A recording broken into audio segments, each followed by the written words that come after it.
আমি গিয়ে বললাম, আমরা কাছে গিয়ে বললাম, ইয়া রাসূলুল্লাহ, আপনি কি আমাদের জন্য দোয়া করবেন না? আপনি কি আমাদের জন্য আল্লাহর কাছে সাহায্য প্রার্থনা করবেন না? আমরা তো মার খেতে খেতে মরে গেলাম, আমরা তো ক্ষুধার জ্বালায় মরে গেলাম, কাফেরেরা আমাদেরকে নির্যাতন করতেছে। তখন অবস্থা এমন ছিল, হযরত খাব্বাবকে তারা আগুনের উপরে চিৎ করে শোয়াছে, আংটা আগুন বিছায় দিয়া ওই আগুনের উপরে হযরত খাব্বাবকে শোয়ায় দিয়া হযরতে খাব্বাবের বুকের পরে পাথর চাপা দিয়েছে যেন খাব্বাব নড়াচড়া করতে না পারে। হযরতে বিলাল কি উটের পায়ের সাথে রশি লাগায়া উট তাড়াইছে। উট দৌড়াতে দৌড়াতে যখন হয়রান হয়ে গেছে, আর দৌড়াতে পারে না, উটের পা থেকে বিলালকে খসায়া উত্তপ্ত মরুভূমির ভিতরে চিৎ করে ফেলে দিয়ে চতুর্দিকে কাফেরেরা দাঁড়িয়ে লোহার ডান্ডা দিয়া পিটাইছে আর বলেছে, বেলাল রে এখনো লাত মানাতে পারি মানান। হযরতে বিলাল তখন কোন রকম একটা আঙ্গুল আকাশের দিকে উঁচু করে বলেছেন, আহাদ আহাদ। হুজুর একজন বুড়া লোককে বলছিলেন, মিয়া তুমি তো বেহেশতে যাবে না, তুমি তো বুড়া মানুষ, তুমি তো বেহেশতে যাইতে পারবা না। লোকটা কান দিয়া অস্থির হয়ে গেছে। রাসূল বলছেন যে বেহেশতে বুড়া মানুষ যাবে না, তাহলে তো আমার উপায় নাই। হুজুর বলছেন, না, তুমি যখন বেহেশতে যাবে তুমি যুবক হয়ে যাবে। সুবহানাল্লাহ ওয়া বিহামদিহি।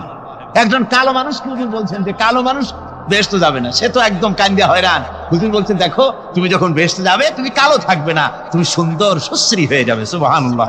জাহান্নামীরা ক্ষুধার যন্ত্রণায়, তৃষ্ণার যন্ত্রণায় আকাশের দিকে তাকায় থাকবে, উপরের দিকে তাকায় থাকবে, বলবে আরে যদি একটু বৃষ্টি হতো, মেঘ হতো।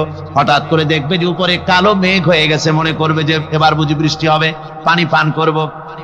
মেঘ তারা দেখতে পেল, মেঘের ভিতর থেকে অল্পক্ষণের ভিতরে গরম পানি পড়বে, এমন গরম পুঁজ, এমন গরম রক্ত পড়বে যেগুলি পান করলে পরে সঙ্গে সঙ্গে পেটের নাড়ি ভুঁড়ি আর কলিজা পিছনের দরজা দিয়ে সব বেরিয়ে যাবে। নাউযুবিল্লাহি মিন যালিক। আয় আল্লাহ, এই কঠিন অবস্থা থেকে তুমি আমাদেরকে হেফাজত করো। জোরে বলেন আমিন। সবাই বলেন আমিন। আমার ভাইয়েরা, তামসার ব্যাপার নয়। ও যুবক ভাইয়েরা, শিক্ষিত ভাইয়েরা, তামসা করার ব্যাপার না। দুনিয়ায় খেল তামাশা ফুর্তি করার জায়গা না। जगह जी लगाने के लिए ये दुनिया नहीं है, ये इबरत की जा है तमाशा नहीं है। দুনিয়া উপদেশ গ্রহণ করার জায়গা, খেল তামাশা করার জায়গা না। এই পৃথিবীতে আল্লাহ রাব্বুল আলামিন বলেন, নাফরমানি করলে পরে জাহান্নামে যাবেই, জাহান্নামে যেতে হবে। ওই জাহান্নামীদেরকে কি খেতে দেওয়া হবে? আল্লাহ পাক বলছেন, শোনো, খেতে দেব কি? ফুটন্ত গরম পানি তাদেরকে পান করতে দেওয়া হবে। লাইসা লাহুম তাআমুন ইল্লা মিন দারি, কাঁটা যুক্ত ঘাস তাদেরকে খেতে দেওয়া হবে। লা ইউসমিনু ওয়ালা ইউগনি মিন জু, এই খাবারে তাদের শরীর পরিপুষ্ট হবে না, আর ক্ষুধাও নিবৃত্ত হবে না। আমার বন্ধুগণ, এমন কঠিন জাহান্নামের অবস্থা থেকে মাপ পাওয়ার জন্য ইমানের জোশ আসতে হবে, ইমানদার হতে হবে, আর নাফরমানিকে ছেড়ে দিতে হবে।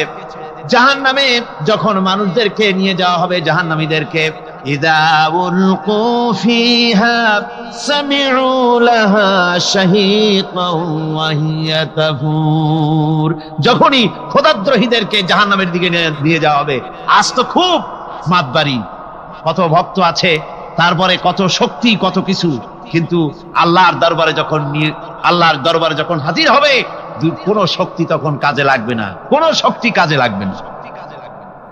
জাহান্নামে যখন তাদেরকে নিয়ে যাওয়া হবে, জাহান্নাম তখন গোসায় ফেটে পড়তে থাকবে, জাহান্নামের ভিতর থেকে গর্জন আসতে থাকবে, তাকাদু তামাইয়াজু মিনাল গায়জ, জাহান্নাম যেন গোসায় ফেটে পড়তে চাইবে। কুল্লামা উলকিয়া ফিহা ফাওজুন সাআলাহুম খাজানাতুহা আলাম ইয়াতিকুম নাদির, জাহান্নামের পরিচালক বলবে, ও আল্লাহর বান্দা, কেন আজ জাহান্নামে আসলি, কেন দোজখে আসলি? আলাম ইয়াতিকুম নাদির, তোর কাছে কি কোনো ভীতি প্রদর্শক কেউ যায় নাই? কোন নবীর কথা কি শোনো নাই? কোরআনের কথা কি শোনো নাই, হাদিসের কথা কি শোনো নাই? জাহান্নামে কেন এলি? এত বড় খারাপ জায়গা কেন আসলি? শোনো নাই কি? কোনো ভয় দেখানো কেউ কি সব সতর্কবাণী শোনায় নাই? বেঈমানেরা বলবে ক্বালু বালা ক্বাদ জাআনা নাযীর, হ্যাঁ আমাদের কাছে এসেছিল, আমাদের কাছে ভীতি প্রদর্শনকারী এসেছিল। ফাকাযযাবনা ওয়া কুলনা মা নাযালাল্লাহু মিন শাই, এসেছিল কিন্তু আমরা বলেছি বেটা মিথ্যে কথা বলে। জোরে কর নাউযুবিল্লাহ। বেটা মিথ্যে কথা বলে। কিসের বেহেশত কিসের দোজখ? খালি খালি দোজখের একটা ভয় দেখাইয়া দুনিয়ার এই টাটকা সুখগুলি নষ্ট করতে চায় এরা। পয়গম্বরদের এরকম বলেছে, আর আলেমদেরকেও যখন কোরআন হাদিস থেকে বলা হয় তখন বলে এরা জানি দোজখের কথা কইতে। দোজখ কিসের?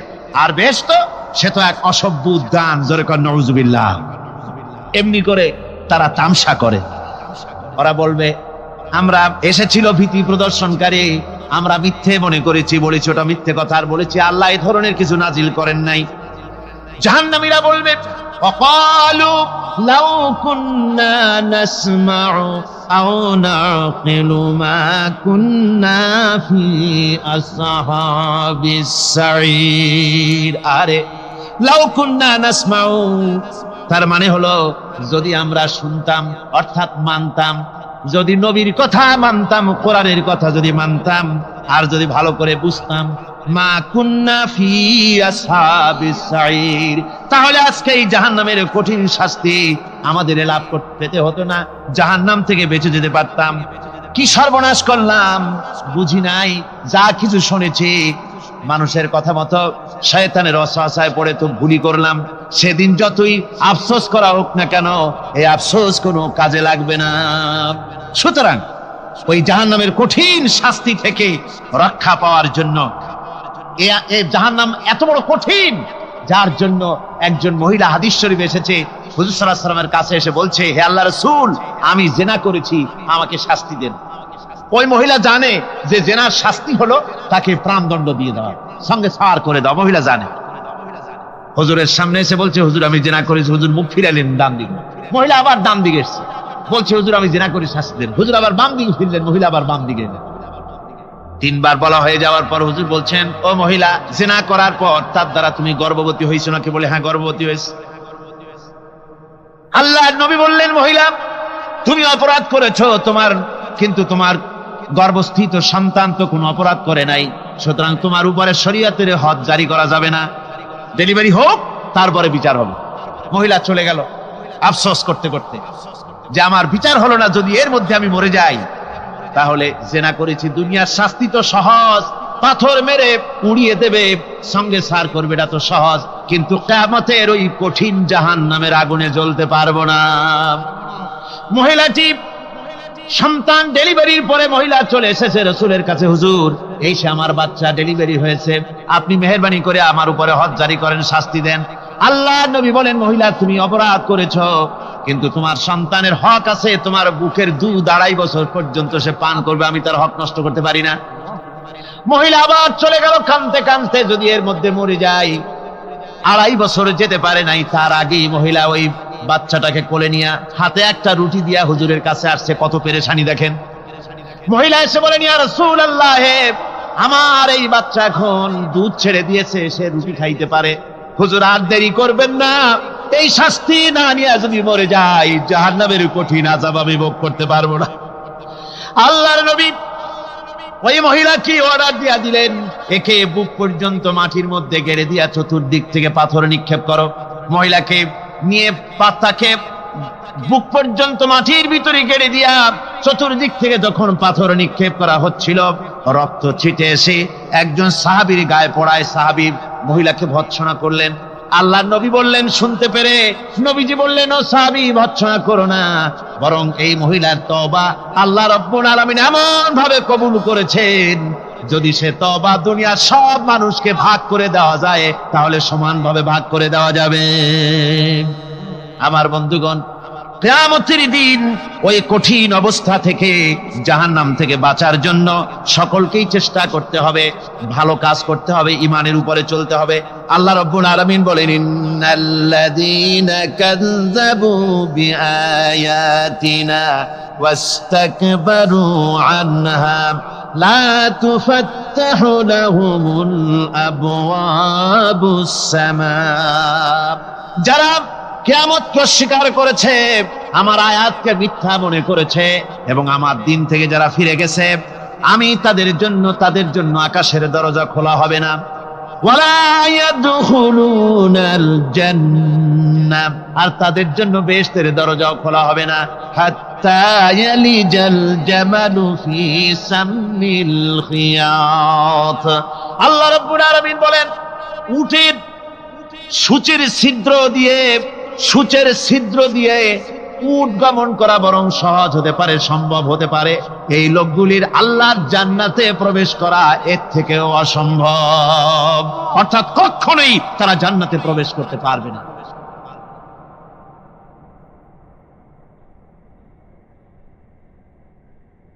হযরত মাওলানা বলছেন যে এই লোকেদের খুব কষ্ট হচ্ছে, দাঁড়াবারও জায়গা নাই, একটু চেপে আসেন। দাঁড়াবেন না, আপনারা কিন্তু দাঁড়াবেন না, মেহেরবানি করে একটু চেপে আসেন। খুবই গুরুত্বপূর্ণ আলোচনা, বেয়াদবি করবেন না। বসা অবস্থায় সামনের দিকে চাপেন, বসা অবস্থায় মঞ্চের দিকে চেপে আসেন। আর একটু জোরে সরে জিকির করেন, লা ইলাহা ইল্লাল্লাহ, লা ইলাহা ইল্লাল্লাহ, লা ইলাহা ইল্লাল্লাহ।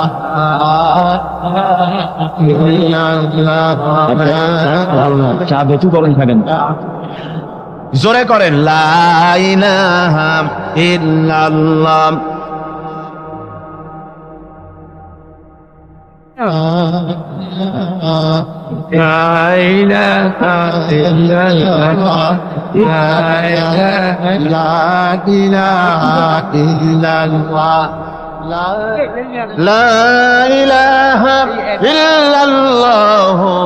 মুহাম্মাদুর রাসূলুল্লাহ। বসেন, একটু দাঁড়াবেন না, বেয়াদবি হয়ে যাবে।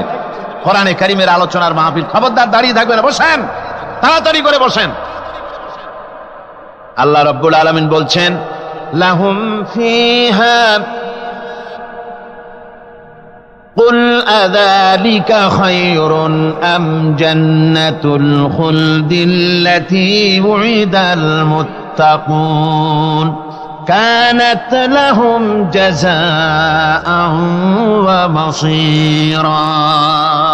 আল্লাহ বলছেন, এই সব কথা বলার পরে, জাহান্নামের সব শাস্তির কথা শুনাইয়া আল্লাহ বলছেন, বলেন, কুল আযালিকা খায়রুন, এই পরিণতি কি ভালো যে জাহান্নামের পরিণতির কথা বলা হলো? তোমরা যে সমস্ত অবাধ্যতা করতেছো, ঈমান আনতেছো না, নবীকে গালাগালি করছো, ইসলাম মানতেছো না, নাফরমানি করছো, এর পরিণতি যা হবে, আযালিকা খায়রুন, এই পরিণতি কি ভালো? আম জান্নাতুল খুলদিল্লাতী উইদাল মুত্তাকুন, অথবা সেই চিরন্তন জান্নাত যার ওয়াদা করেছেন আল্লাহ পাক মুত্তাকিনদের জন্য। কানাত লাহুম জাযাআন ওয়া মাসীরা, যে জান্নাত হবে তাদের কর্মের প্রতিফল, আর এটাই হবে তাদের মহাযাত্রার শেষ মঞ্জিল। সেই জান্নাত, যে জান্নাত আল্লাহ রেখেছেন মুমিনদের জন্য। কাদের জন্য জান্নাত? মুমিনদের জন্য। সেটা এমন জান্নাত হবে, লাহুম ফিহা মা ইয়াশাউনা খালিদিন, যা চাইবে মনের আশা আকাঙ্ক্ষা অনুযায়ী সব পাবে বেহেশতের মধ্যে। খালিদিন, চিরকাল সেখানে থাকবে। কানা আলা রাব্বিকা ওয়াদাম মাসউলা, এটা হচ্ছে তোমার রবের অবশ্য পূরণীয় ওয়াদা। জোরে বলেন সুবহানাল্লাহ। এটা তোমার আল্লাহর ওয়াদা এবং অবশ্যই তিনি তা পূরণ করবেন। তোমরা জান্নাতে থাকবে, সেখানে যা চাইবে তাই পাবে। একজন বলছিল, জান্নাতে যাইয়া যা চাইবো তাই যদি পাই তাহলে তো খুব ভালো কথা। কয়েছে, হুজুর আমার তো হোক্কা খাওয়ার দারুণ অভ্যাস, তা বেহেশতের মধ্যে হোক্কা পাবো?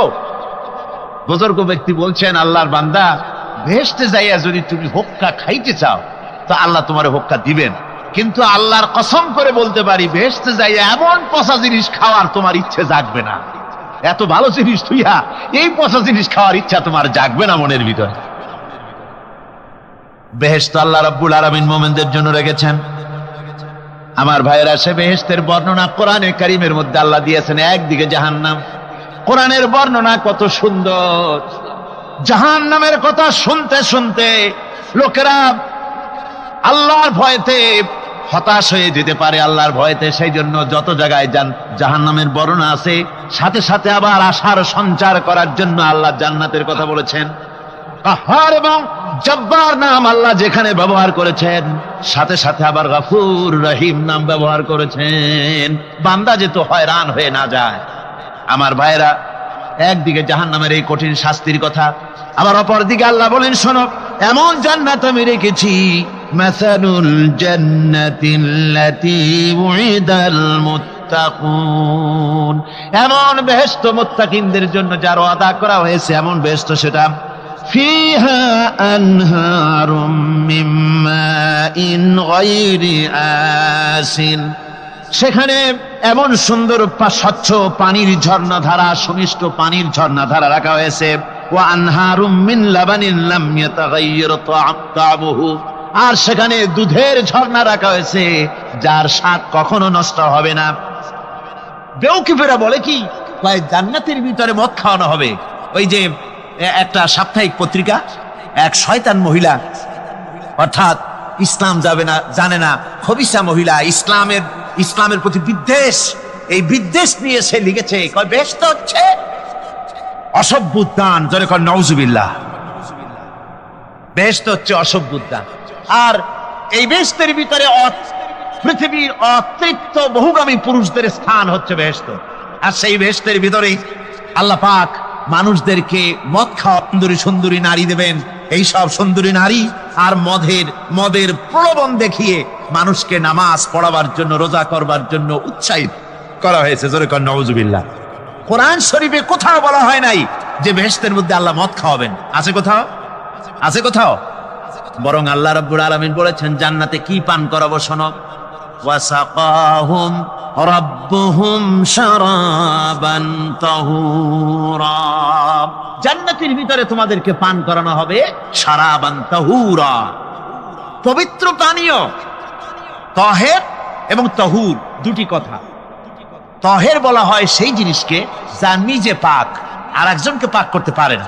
যেমন মধু, যেমন তেল, যেমন দুধ নিজে পাক, কিন্তু দুধ দিয়ে যদি কেউ গোসল করে, দুধ দিয়ে যদি কেউ উজু করে, ও নিজে পাক, কিন্তু আপনাকেও পাক করতে পারবে না। এটার নাম হচ্ছে তাহের। আর তাহুর বলা হয় সেই জিনিসকে যে নিজেও পাক এবং অন্যকেও পাক করে দিতে পারে। যেমন পানি নিজে পাক, ওটার দ্বারা উজু করলে, গোসল করলে সেও কি হবে? পাক হয়ে যাবে। আল্লাহ তাই বলেন জান্নাতের ভিতরে ওয়াসাকাহুম রাব্বুহুম শারাবান তাহুরা, জান্নাতের ভিতরে শরাবে তাহুর পান করানো হবে। ওই শরাবটা নিজেই পাক, আর যে পান করবে তাকে আরো পরিচ্ছন্ন পবিত্র করে দেবে। জোরে বলেন সুবহানাল্লাহ। সেই শরাব হবে এমন, খিতামুহু মিস্ক, যার মুখগুলি সুন্দর করে সুগন্ধি দিয়ে মিস্ক দিয়ে আটকানো রয়েছে। তারপরে কি? ওয়াফি যালিকা ফালিয়াতানাফাসিল মুতানাফিসুন। এবার এই শরাব পান করার জন্য, এই পবিত্র পানীয় পান করার জন্য প্রতিযোগিতা করো। কে তোমরা প্রতিযোগিতা করে তার কাছে যেতে পারো? কিয়ামতের দিন আল্লাহ পাক জান্নাতে এই জিনিস পান করাবেন, আর ওই পাগলেরা কয় মদ খাওয়াবে। জোরে কান নাউজুবিল্লাহ। যার যে অভ্যাস, সেটাই সে নিজেও তাই চিন্তা করে। আমার বন্ধুগণ, জান্নাতের ভেতরে আল্লাহ রাব্বুল আলামিন এভাবে মধুর ঝর্ণা রাখবেন, দুধের ঝর্ণা রাখবেন, সতত প্রবাহিত ঝর্ণা ধারা সেখানে থাকবে। মুত্তাকিনা আলাল আরাইকি লা ইয়ারাউনা ফিহা শামসান ওয়ালা জামহারিরা, জান্নাতীরা ঠেস দিয়ে ছায়ার মধ্যে আরাম করে বসে থাকবেন। না তাদেরকে সূর্যের তাপ জ্বালাতন করবে, আর না তাদের সেখানে কোনো কষ্ট হবে। এমনি করে আরাম করে তারা তার ভেতরে থাকবে। আর সেখানে তাদেরকে সুন্দর করে ছায়া সুনিবিড় এক সুন্দর জান্নাতের ভেতরে এক সুন্দরতম পরিবেশের মধ্যে আল্লাহ রাব্বুল আলামিন তাদেরকে সেখানে রাখবেন। এরপরে তারা وَإِذَا رَأَيْتَ ثُمَّ رَأَيْتَ نَعِيمًا وَمُلْكًا كَبِيرًا। সেখানে যেদিকেই তাকাবে সেদিকেই শুধু নিয়ামতের সাম্রাজ্য দেখতে পাবে, শুধু নিয়ামত আর নিয়ামত, এগুলি তাদের চোখে পড়বে। সেখানে না সূর্যের তাপ আর না শীতের প্রকোপ, কোনো কষ্ট নাই, মানুষের শরীর থেকে ঘামও বেরোবে না, সেখানে বার্ধক্য এসে কাউকে পীড়া দিবে না। আমার ভাইয়েরা, ওই জান্নাতের ভিতরে আল্লাহ রাব্বুল আলামিন অগণিত নিয়ামত মানুষের জন্য রেখেছেন, নিজের বান্দার জন্য রেখে দিয়েছেন। ওয়া হুরুন ঈন, বেহেশতীদের জন্য রয়েছে সুন্দর চক্ষুধারী হুরগণ রয়েছে সেখানে জান্নাতীদের জন্য। কামসালিল লুলুইল মাকনুন, যেন সে এতই সুন্দর, যেন গোপনে রক্ষিত মুক্তার মতো, মুক্তা সদৃশ। এভাবে সুন্দরী হুরদেরকে আল্লাহ রাব্বুল আলামিন তার বান্দাদেরকে সেখানে রেখেছেন। লা ইয়াসমাউনা ফিহা লাগওয়ান ওয়ালা তা'সীমান ইল্লা কিলান সালামান সালামা। কোন পাপ সেখানে মানুষ দেখবে না, কোন বাজে কথা সেখানে শুনবে না, শুধু শান্তি আর শান্তি। আল্লাহ রাব্বুল আলামিন মুমিন বান্দাদের বলবেন, উদখুলুল জান্নাতা আনতুম ওয়া আজওয়াজুকুম তুহবারুন। আল্লাহ রাব্বুল আলামিন বলবেন, ও আমার বান্দারা, জান্নাতে প্রবেশ করো, তোমাদের স্ত্রীদেরকে সাথে নিয়ে জান্নাতে চলে যাও। সুবহানাল্লাহ বিহামদিহি। তোমাদের স্ত্রীদেরকে নিয়ে, সাথে করে নিয়ে জান্নাতের ভিতরে চলে যাও, সেখানে তোমরা আরামে থাকো। ইউতাফু আলাইহিম বিসহাফিম মিন যাহাবিন ওয়া আকওয়াবিন ওয়া ফিহা মা তাশতাহিল আনফুসু ওয়া তালাজ্জুল আ'য়ুন ওয়া আনতুম ফিহা খালিদুন। তাদের সামনে সেখানে স্বর্ণ নির্মিত থালা এবং সমস্ত পাত্র তাদের সামনে ঘুরতে থাকবে। তারা সেখানে আরামে মন ভোলানো সাজ সজ্জা সরঞ্জামাদি ইত্যাদি দেখে তারা সেখানে অবাক হয়ে যাবে। এত সুন্দর জান্নাতের পরিবেশ দেখে তারা হয়রান হয়ে যাবে। এই জান্নাতীদেরকে আল্লাহ রাব্বুল আলামিন ফেরেশতাদেরকে অর্ডার করবেন, ও আমার ফেরেশতারা, আমার এই বান্দাগুলিকে জান্নাতের দিকে নিয়ে যাও।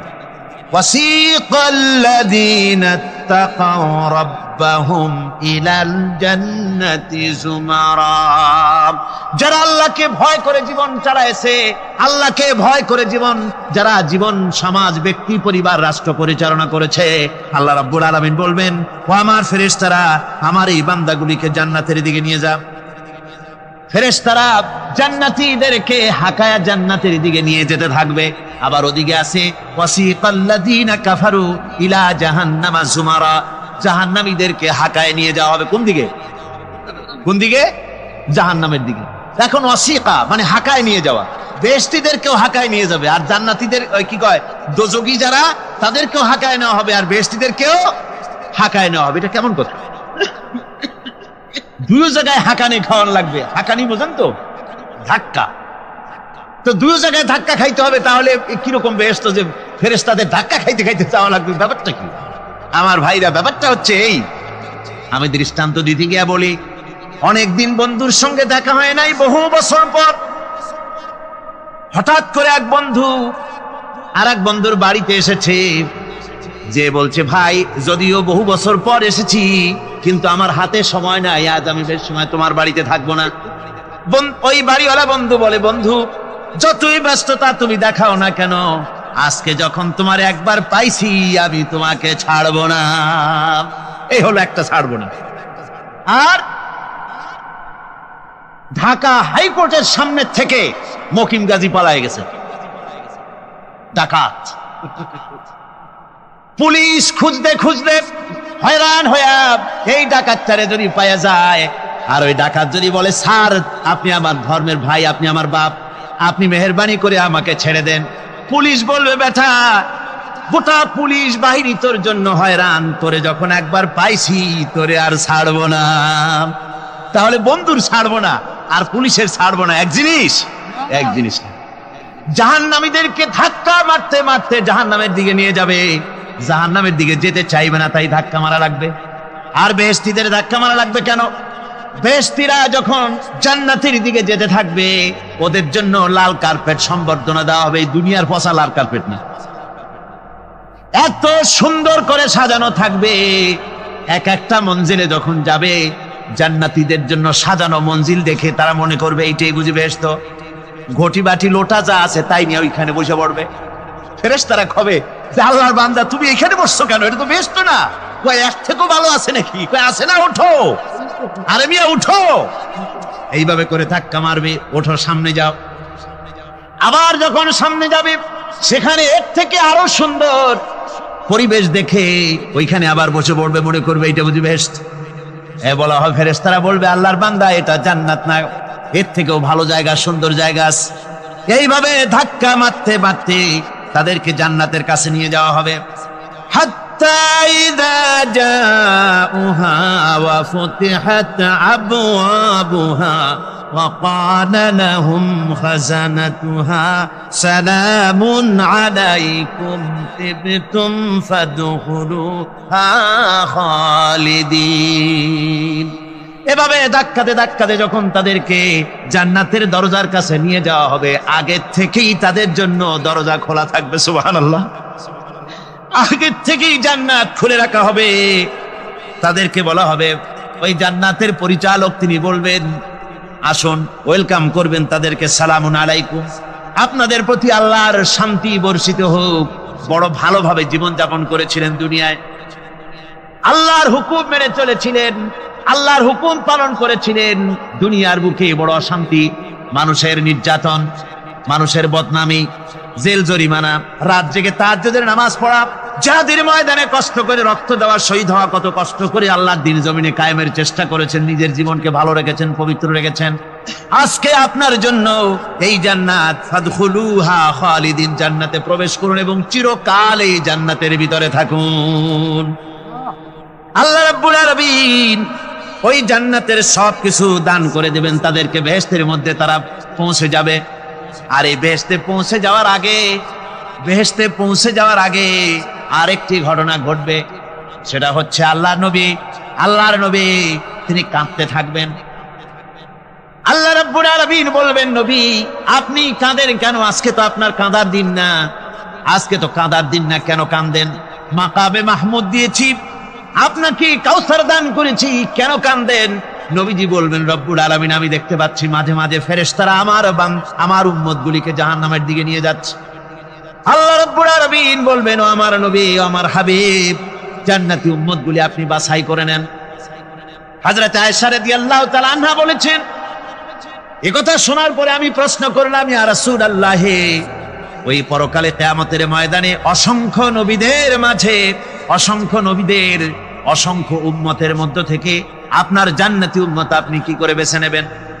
হুজুর বলেন, আয়েশা শরীফ, যদি কোনো ঘোড়ার কপাল যদি থাকে সাদা, আর সাদা কপালওয়ালা ঘোড়াটা যদি অনেকগুলি ঘোড়ার মধ্যে হারিয়ে যায়, তাহলে সাদা কপালওয়ালা ঘোড়াটারে কি তার মালিক খুঁজে পাবে নাকি? হযরত আয়েশা বলেন, হুজুর অনায়াসে পাবে।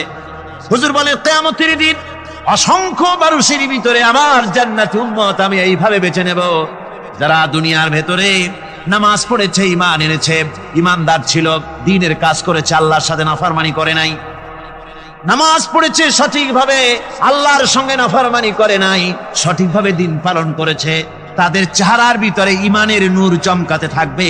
ওই ঈমানের নূরের চমক দেখে দেখে আমার উম্মতগুলি আমি বাছাই করব। সেদিন ওই কিয়ামতের ময়দানে যারা নামাজ পড়ে না, রোজা রাখে নাই, বরং দ্বীনের সঙ্গে বিরোধিতা করেছে, আল্লাহর সঙ্গে নাফরমানি করেছে, ইসলামকে অস্বীকার করেছে, আল্লাহর দ্বীন যারা জমিনে কায়েম করতে চায় তাদের সঙ্গে বেয়াদবি করেছে, ওরা বলবে, হে রাসূল, আমিও তো আপনার উম্মত, আমারও সুপারিশ করুন। আল্লাহ নবী বলবেন, ভেগে যাও, দূর হয়ে যাও, তুমি যদি আমার উম্মত হবে, তাহলে এসব উম্মতের মতো ঈমানের নূরের চমক তোমার ভিতরে আমি দেখতে পেতাম। ওই হাসরের ময়দানে আল্লাহ নবী যদি বলেন, তুমি আমার উম্মত নও, ভেগে যাও, এর থেকে অসহায়, এর থেকে এতিম অবস্থার মানুষের জন্য কিছু হতে পারে না। আল্লাহ এই দুরবস্থা থেকে আমাদেরকে যেন হেফাজত করেন। আল্লাহ রব্বুল আলামিন যেন আমাদেরকে নবীর সুপারিশ কিয়ামতের দিন আমাদের জন্য নসিব করে দেন। জোরে বলেন আমিন। আমার ভাইরা, জান্নাতের ভিতরে সব সেটেল হয়ে গেল। আল্লাহ পাক জিজ্ঞেস করবেন, ও আমার বান্দারা, ও আমার জান্নাতি বান্দারা, আমি তোমাদেরকে যে সব ওয়াদা করেছিলাম সেই ওয়াদা মতো সব পাইছো কিনা? আমি ওয়াদা করেছিলাম আমার জন্য রাত জেগে যদি তাহাজ্জুদের নামাজ পড়ো, নামাজ রোজা হজ যাকাত যদি করো, আমার দিন কায়েমের জন্য যদি আন্দোলন করো, রক্ত যাও, আমার জন্য যদি কষ্ট করো, শহীদ হও, তাহলে আমি তোমাদেরকে জান্নাত দেব। যত ওয়াদা করছিলাম তা পেয়েছো কিনা? জান্নাতীরা বলবে ক্বালু নাআম, সব পেয়েছি, সব নেয়ামত পেয়েছি। আল্লাহ বলেন সব পাও নাই, ওয়ালাদাইনা মাজিদ, আমার কাছে আরো বেশি আছে, আমার কাছে আরো বেশি আছে, সব পাও নাই। জান্নাতীরা বসে থাকবেন, বুঝতে পারবেন না এত নিয়ামত পেয়েছি, আল্লাহর কাছে আরো আছে। আল্লাহর নবী তখন মুখ খুলবেন, নবীজি বলবেন রব্বুল আলামিন, জান্নাতীরা বলতে সাহস পেতেছে না, সব পেয়েছি ঠিকই, কিন্তু যার জন্য গভীর রাতের আরামের ঘুমকে হারাম করে তাহাজ্জুদের নামাজ পড়েছে, যার জন্য স্ত্রী পুত্র পরিজনের মায়া পরিত্যাগ করে জিহাদের ময়দানে শহীদ হয়েছে, যার জন্য জেল খাটলো, জরিমানা দিল, যার জন্য নির্যাতিত হলো, সে আল্লাহ রব্বুল আলামিনকে তারা এখনো দেখে নাই। আল্লাহ রব্বুল আলামিন বলবেন, আমি আমার বান্দার সে আরজ পুরা, সে আরজি পুরা করব। আল্লাহ রব্বুল আলামিন তার সামনের থেকে সমস্ত নূরের পর্দাগুলি সরে যাবে। রব্বুল আলামিন তার বান্দার দিকে, বান্দার সামনে জালুয়া আফরোজ হবেন। আল্লাহ পাক কোরআনে কারীমের ভিতরে বলছেন, উজুহু ইয়াওমাইযিন নাযিরা ইলা রাব্বিহা নাযিরা। বান্দা, আল্লাহ পাক বান্দার দিকে তাকিয়ে থাকবেন, আর সমস্ত বান্দারা আল্লাহ রাব্বুল আলামিনের দিকে তাকিয়ে থাকবে। এই অবস্থায় কত কাল চলে যাবে কেউ টের পাবে না। রব্বুল আলামিন জান্নাতের ভিতরে তোমার জান্নাতীরা যেদিন তোমাকে দেখবে, ওই দিন আমাদেরকেও জান্নাতে একটু জায়গা করে দিও আল্লাহ। আমরা যেন ওই জান্নাতের ভিতরে বসার জায়গা যদি না পাই, আমরা গুনাহগার মানুষ, জান্নাতের কোন একটু জায়গায় ঠাই করে দিও যেন তোমারে দেখতে পাই। আয় আল্লাহ, তোমাকে দেখার তৌফিক আমাদের দিও, জোরে বলেন আমিন। হযরতে মাহবুবে রব্বানী কুতুবে সুবহানী শেখ মুহিউদ্দিন আব্দুল কাদের জিলানী রাহমাতুল্লাহ আলাইহি, তিনি বলেছেন, মুনাজাত করতে গিয়ে আবেগে বলেছেন, রব্বুল আলামিন, তুমি যদি দয়া করে আমাকে জান্নাত দাও, আর তোমাকে যদি আমি না পাই, তুমি যদি আমার সঙ্গে দেখা না করো, আমারে যদি কথা না বলো, তাহলে এই জান্নাত আমার কোনো লাভ নাই। আর আমাকে যদি জাহান্নাম দিয়ে দাও, আর মাঝে মধ্যে তুমি যদি জিজ্ঞাসা করো মহিউদ্দিন কেমন আছো, তাহলে এই জাহান্নাম আমার জন্য বেহেশত হয়ে যাবে। আয় আল্লাহ, আমি শুধু তোমারই চাই, শুধু তোমারে দেখতে চাই। আল্লাহ রাব্বুল আলামিনকে যেন আমরা দেখতে পারি, আল্লাহর সঙ্গে যেন দেখা করতে পারি। আমার ভাইয়েরা, আল্লাহ পাক তাই কোরআনে কারীমের মধ্যে এসব কথা স্পষ্ট করে বলে দিয়েছেন। আল্লাহর সঙ্গে যারা দেখা করতে চায়, আল্লাহর সঙ্গে যারা কিয়ামতের দিন আল্লাহর সঙ্গে যারা দেখা করতে চাইবে, তাদেরকে শিরক মুক্ত জীবন যাপন করতে হবে, আর আল্লাহর দ্বীনকে পরিপূর্ণভাবে আমল করা লাগবে। এবার আল্লাহ পাক বলছেন, ওয়ায়াউমা ইয়াহশুরুহুম ওয়া মা ইয়াবুদুনা মিন দুনিল্লাহি ফায়াকুলু আনতুম আদলালতুম ইবাদি হাউলাই আম হুম দাল্লুস সাবিল। ওয়ায়াউমা ইয়াহশুরুহুম ওয়া মা ইয়াবুদুনা মিন দুনিল্লাহ, কিয়ামতের দিন আল্লাহ তাদেরকেও ঘেরাও করবেন, আর যারা এদের ইবাদত করত তাদেরকেও আল্লাহ একত্রিত করবেন। তারপরে আল্লাহ বলবেন, ফায়াকুলু আনতুম আদলালতুম ইবাদি হাউলাই, তোমরা কি আমার এই সব বান্দাদেরকে পথভ্রষ্ট করেছিলে? আম হুম দাল্লুস সাবিল, না এরাই সঠিক পথ থেকে ভুলে গিয়ে বিভ্রান্ত হয়েছিল, গোমরাহ হয়েছিল? কোনটি?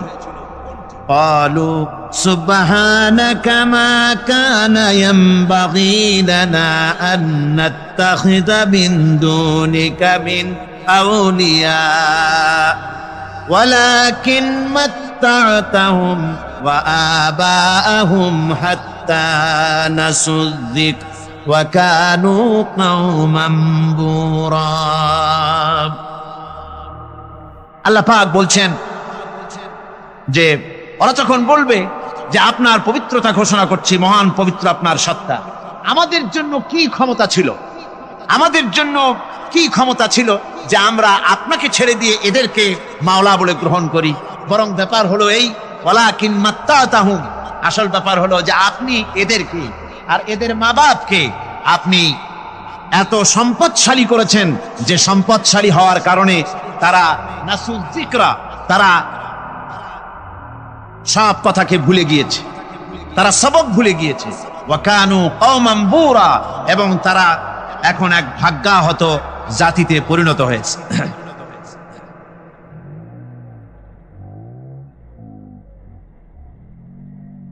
অর্থাৎ কিয়ামতের দিন এই সমস্ত মানুষেরা যাদেরকে ডেকেছিল, যাদেরকে এরা মাবুদ মনে করেছিল, যাদেরকে খোদা মনে করেছিল, যাদেরকে ডাকতো, যাদের ইবাদত করত, যাদের পূজা করত, তাদেরকেও একত্রিত করা হবে। যেমন ঈসা আলাইহিস সালামকে খ্রিস্টানেরা আল্লাহর পুত্র বলেছে। وقالت النصارى المسيح ابن الله, খ্রিস্টানেরা ঈসা আলাইহিস সালামকে আল্লাহর পুত্র বলেছে। কিয়ামতের দিন হযরত ঈসা আলাইহিস সালামকে আল্লাহ রাব্বুল আলামিন হাজির করবেন খ্রিস্টানদের সামনে। একথা কোরআনে কারিমে বর্ণনা করা হচ্ছে। وَإِذْ قَالَ اللَّهُ يَا عِيسَى ابْنَ مَرْيَمَ أَنْتَ قُلْتَ لِلنَّاسِ اتَّخِذُونِي وَأُمِّيَ إِلَٰهَيْنِ مِن دُونِ اللَّهِ।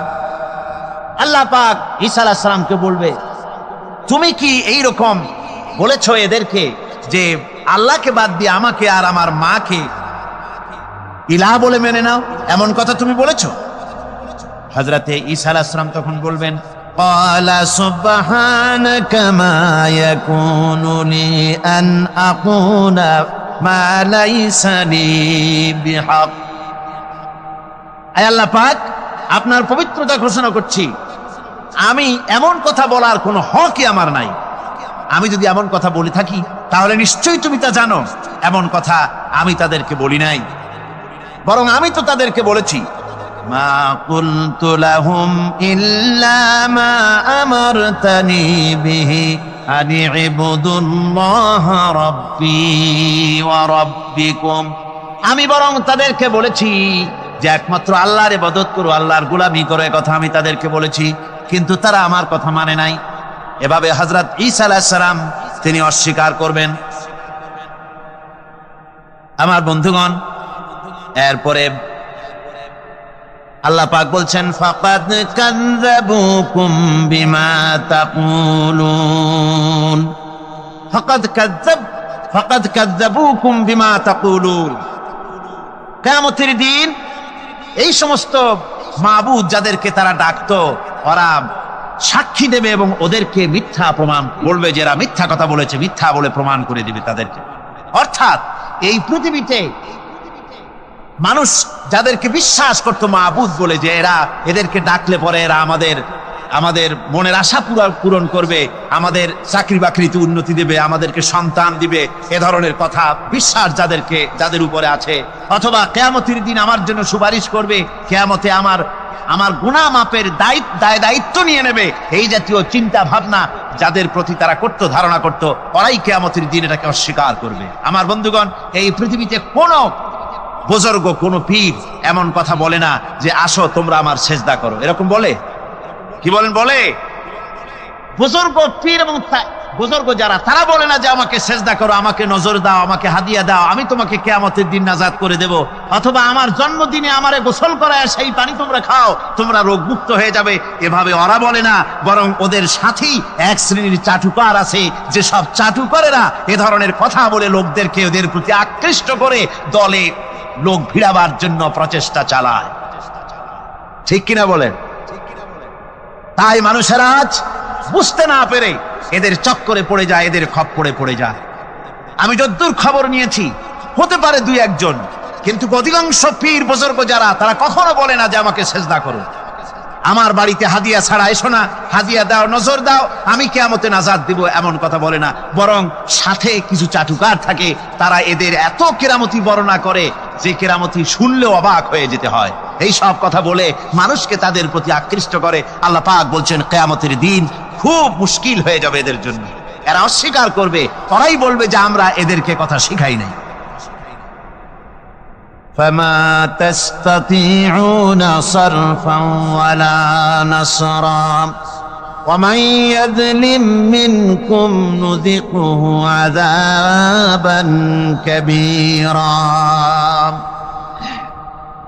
এরপরে তাদের পক্ষে সম্ভব হবে না ওই কিয়ামতের দিন এই ভাগ্যাহত অবস্থা থেকে ফিরে আসতে পারবে না, আর না তারা কোনো সাহায্যকারীও সেদিন পাবে। আল্লাহ রাব্বুল আলামিন বলছেন وَمَن يَظْلِم مِّنكُمْ نُذِقْهُ عَذَابًا كَبِيرًا। যারাই নাকি এভাবে জুলম অত্যাচারী হয়েছে, তোমাদের মধ্য থেকে যারাই এভাবে অত্যাচারী হয়েছে, আমি তাদেরকে জাহান্নামের কঠিন শাস্তির স্বাদ গ্রহণ করাবো। তার অর্থ হচ্ছে যারা মহাসত্যকে অস্বীকার করেছে, এটাই হচ্ছে জুলম। মহাসত্যকে অস্বীকার করা, আল্লাহ নবীকে অস্বীকার করা, দ্বীনকে অস্বীকার করা, এগুলি যারা করেছে আমি তাদেরকে জাহান্নামের শাস্তি ভোগ করাবো। ওয়ামা আরসালনা ক্বাবলাকা মিনাল মুরসালিনা ইল্লা ইন্নাহুম লায়াকুলুনাত তাআমা ওয়া ইয়ামশুনা ফিল আসওয়াক ওয়াজআলনা বা'দাকুম লিবা'দিন ফিতনা আতাসবিরুন ওয়া কানা রাব্বুকা বাসীরা। আমি আপনার পূর্বে এমন কোন রাসূল পাঠাইনি যাদেরকে আমি রাসূল করে পাঠিয়েছি তারা সকলেই আহার গ্রহণ করতেন, সকলেই খানা খেতেন। ওয়া ইয়ামশুনা ফিল আসওয়াক, এবং তারা বাজারে চলাফেরা করতেন। ওরা আজকে যে আপত্তি তুলছে যে নবী মানুষ না, নবী যদি হবে তবে মানুষ হলো কেন, আর সে কেমন রাসূল যে তিনি বাজারে যান, তিনি খানা খান, এটা কেমন কথা? আল্লাহ পাক বলছেন, হে নবী, আমি শুধু আপনি নন, আপনার আগে ইব্রাহিম আলাইহিস সালাম, আদম আলাইহিস সালাম, মুসা আলাইহিস সালাম, ঈসা আলাইহিস সালাম, যত পয়গম্বর এই পৃথিবীতে আমি পাঠিয়েছি সমস্ত নবীরা আহার গ্রহণ করতেন আর সবাই বাজারে চলাফেরা করতেন। এমনকি এই খ্রিস্টানেরা যে ঈসা আলাইহিস সালামের কথা বলে, এই ঈসা আলাইহিস সালামও তিনিও খানা খেতেন এবং বাজারে ঘোরাফেরা করতেন। আল্লাহ পাক বলছেন ওয়াজআলনা বা'দাকুম লিবা'দিন ফিতনা, আমি তোমাদের জন্য, তোমাদের পরস্পর পরস্পরকে, উভয়ের জন্য আমি উভয়কে এক পরীক্ষা হিসাবে তৈরি করেছি, এক বিরাট পরীক্ষা তোমাদের জন্য। অর্থাৎ নবী এবং তার অনুসারীদের জন্য এই মহাসত্যের অস্বীকারীরা হচ্ছে পরীক্ষা, আবার মহাসত্যের অস্বীকারীদের জন্য এই নবীরা হচ্ছে পরীক্ষা। তার মানে কোন বিপদের আগুন যদি না জ্বলে তাহলে খাদওয়ালা না নিখাদ এ বোঝা যাবে কি করে? খাদওয়ালা লোকগুলি তারা তো আগুন যদি না জ্বলে তাহলে তারাও এসে খাঁটি হয়ে যাবে। এই জন্য খাঁটি সোনা আর অখাঁটি এটাকে পার্থক্য করার জন্য আল্লাহ পাক বলছেন এ ধরনের আমি একটা পরীক্ষা সৃষ্টি করেছি একজনের জন্য আরেকজনের, এটা হচ্ছে একটা পরীক্ষা বিশেষ। আতাসবিরুন, তোমরা কি সবর ইখতিয়ার করবে? এই সব বাধা বিপত্তি বিরোধিতা এগুলি সহ্য করা, এগুলি কি তোমরা সবর ইখতিয়ার করবে? ওয়া কানা রাব্বুকা বাসীরা, আর আল্লাহ রব তোমার রব তিনি সব কিছু দেখছেন এবং শুনছেন। তার মানে হচ্ছে এই পরীক্ষার অগ্নিকুণ্ড যেটা জ্বালিয়ে দেওয়া হয়েছে এটা জ্বলছে। দিনের কাজ করতে গেলে প্রতিবন্ধকতা আসবেই। এটা এমন নয় যে দিনের দাওয়াত দিতে থাকবেন আর কোনো বাধা আসবে না, বিপত্তি আসবে না, ফুলের মালা আসবে আর আঙ্গুর বেদানা আসবে, তা না। রাসূল পাক সাল্লাল্লাহু আলাইহি ওয়াসাল্লাম যখন দিনের দাওয়াত পেশ করেছেন, ইসলামের দাওয়াত যখন দিয়েছেন, এই দাওয়াত দেওয়ার সময় তার কাছে ওই আপনার হাদিয়া তোহফা ফুলের মালা আর তরুণ নির্মিত হয়নি তার জন্য, বরং পাথর এসেছে। এত কষ্ট রাসূলের হয়েছে এই আন্দোলন করতে গিয়ে। আল্লাহ বলছেন তোমরা কি সবর ইখতিয়ার করবে? তার মানে সবর ইখতিয়ার করতে হবে। দিনের আন্দোলন করতে গেলে বিপদ আসবে। কি আসবে? বিপদ আসবে। সে বিপদে তোমরা কি সবর ইখতিয়ার করবে? আল্লাহ পাক প্রশ্ন করছেন। সবর ইখতিয়ার করতে হবে। রাসূল পাক সাল্লাল্লাহু আলাইহি ওয়াসাল্লাম তিনি একদিন ওই কাবা শরীফের কাছে তিনি বসা ছিলেন। বুখারী শরীফের ভেতরে এসেছে ওয়ান খাব্বাব বিনিল আরিত রাদিয়াল্লাহু তাআলা আনহু আন্নাহু قال شكونا الى رسول الله صلى الله عليه وسلم وهو متوسد بردة له في ظل الكعبة। এরপর আমরা গিয়ে বললাম আলা তাস্তানসিরু লানা আলা তাদউ লানা। আমি গিয়ে বললাম, আমরা কাছে গিয়ে বললাম ইয়া রাসূলুল্লাহ, আপনি কি আমাদের জন্য দোয়া করবেন না?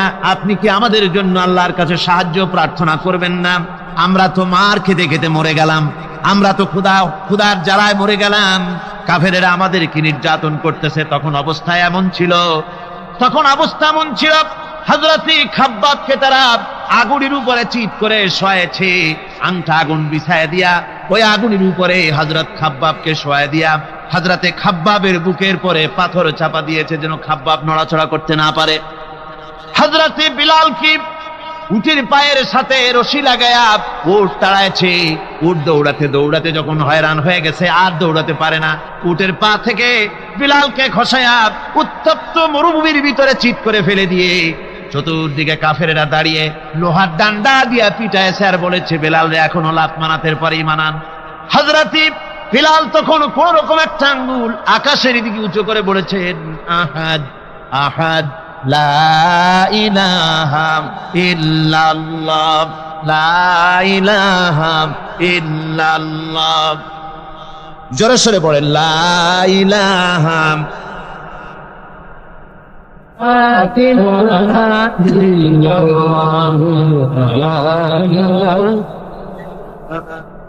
লা ইলাহা ইল্লাল্লাহু মুহাম্মাদুর রাসূলুল্লাহ। আমার ভাইরা, হযরত খাব্বাব বিন আরিত রাদিয়াল্লাহু তাআলা আনহু তিনি যখন বললেন হে আল্লাহর রাসূল আপনি কি আমাদের জন্য দোয়া করবেন না?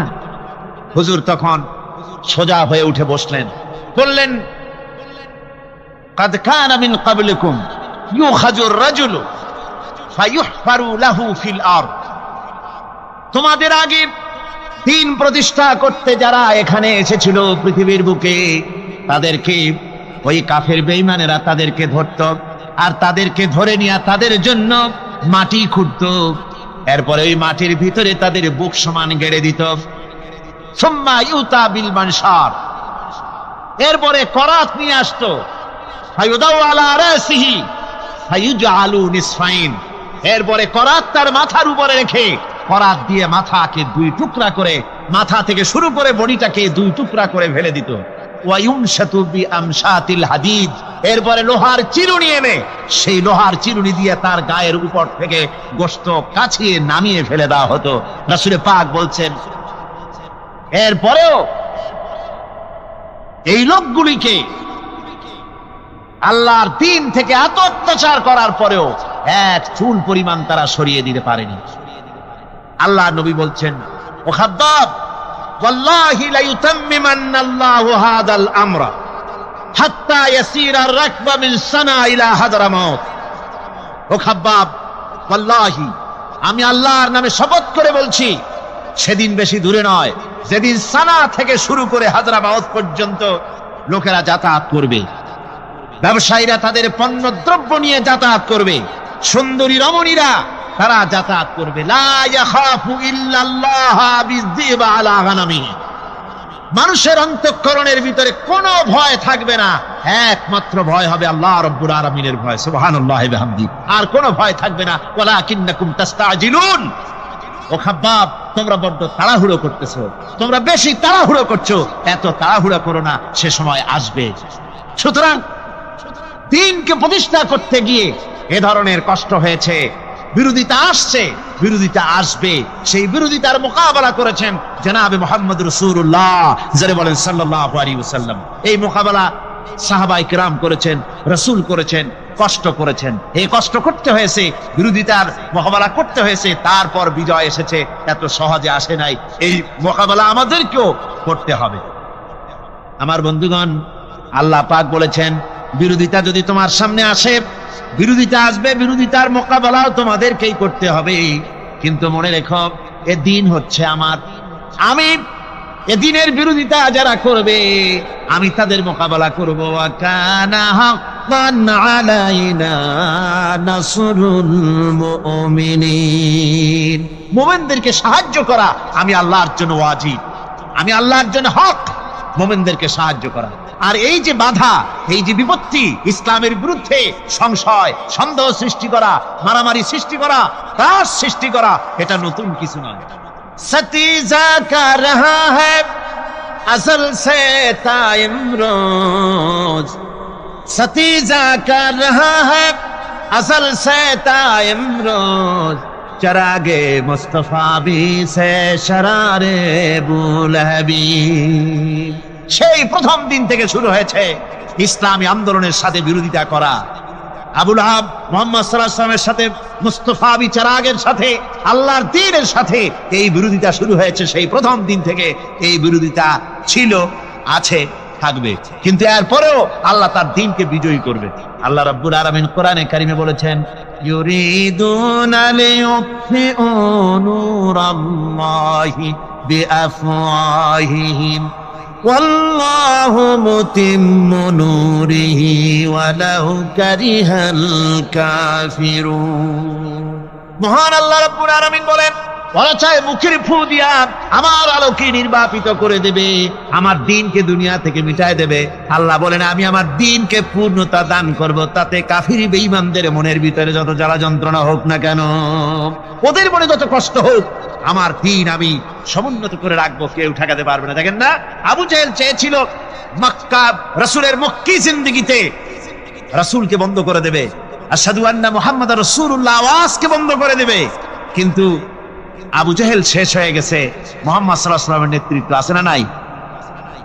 হুজুরের এই কলেমার আওয়াজ আজ আছে কি নাই? আজও আছে। আমি ইউরোপে যখন বক্তৃতা করতে গেছি কয়েক বছর আগে, সান্ডারল্যান্ডে বক্তৃতা করতেছিলাম, নর্থ সির পারে। মাগরিবের আজান যখন হয়ে গেল, মিনারা থেকে আওয়াজ বেরোলো, মাইকের থেকে আওয়াজ বেরোলো, আশহাদু আন্না মুহাম্মাদার রাসূলুল্লাহ। আজান যখন বেরিয়ে গেল, আমি লক্ষ্য করলাম আজান পাহাড়ে, পর্বতে ধ্বনিত প্রতিধ্বনিত হয়ে ইথারের বুক ছেড়ে সমুদ্রের উপর দিয়ে দিক দিগন্তে ছুটে পড়তেছে। আমার মনে পড়ল বিশ্বকবি, কবি সম্রাট আল্লামা ইকবালের কথা মনে পড়ে গেল। মহাকবি আল্লামা ইকবাল বলেছেন, মাগরিব কি ওয়াদিও মে গूंजी अदा हमारी, मगरिब की वादियों में गूंजी अदा हमारी, थमता न था किसी से सैर रवा हमारा। প্রাচ্য এবং প্রত্যুচ্চে, পাহাড়ি পর্বতে, সমুদ্রে, মহাসমুদ্রে, নদী আর বনে জঙ্গলে, জনপদে, সর্বত্র কলেমার আওয়াজ ছড়িয়ে পড়বে। পৃথিবীর কারো ক্ষমতা নাই এই আওয়াজকে দুনিয়া থেকে মিটিয়ে দিতে পারে। জোরে বলেন সুবহানাল্লাহ। আওয়াজ বন্ধ করার ক্ষমতা পৃথিবীতে কারো নাই। আয় আল্লাহ, যদি দুনিয়ার জীবনে কোনো দোয়াই কবুল না হতো, আখিরাতে বড় বড় নিয়ামত পেয়ে যেতাম।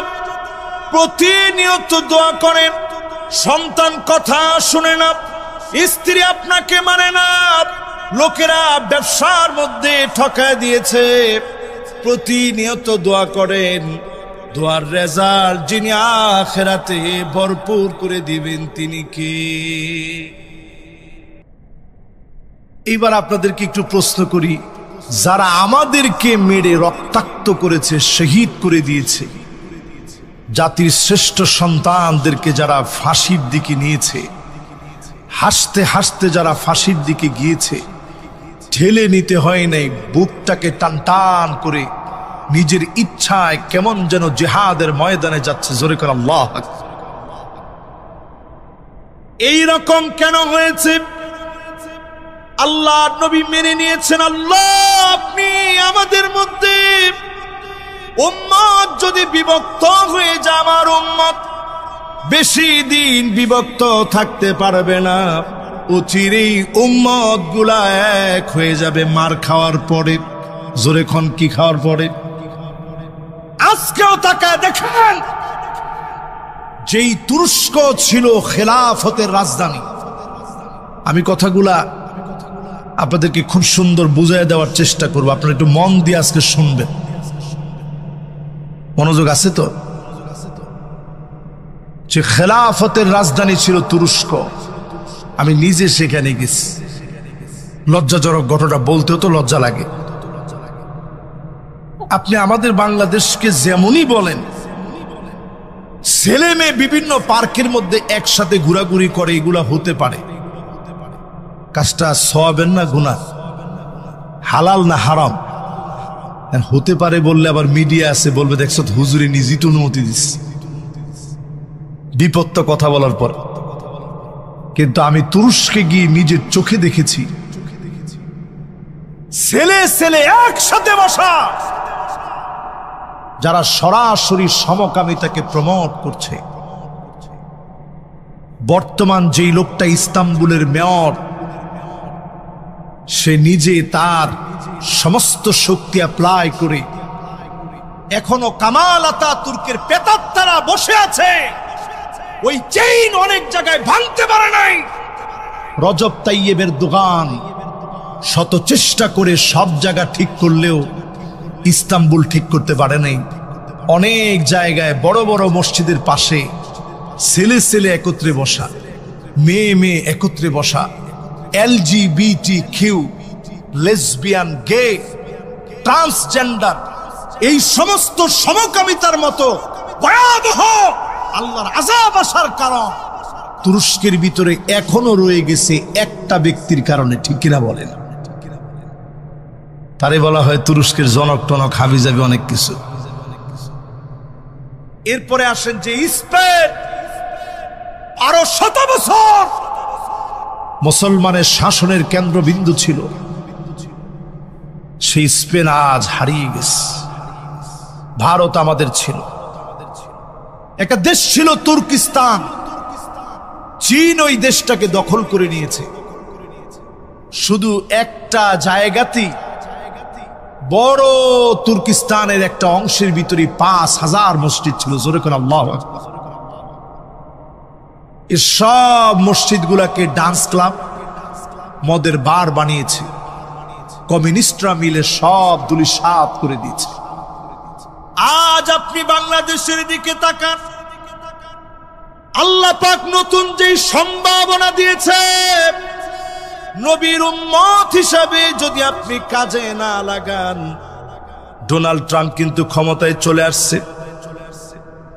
ঠিক তো কইছে একজনে, আরো জোরে।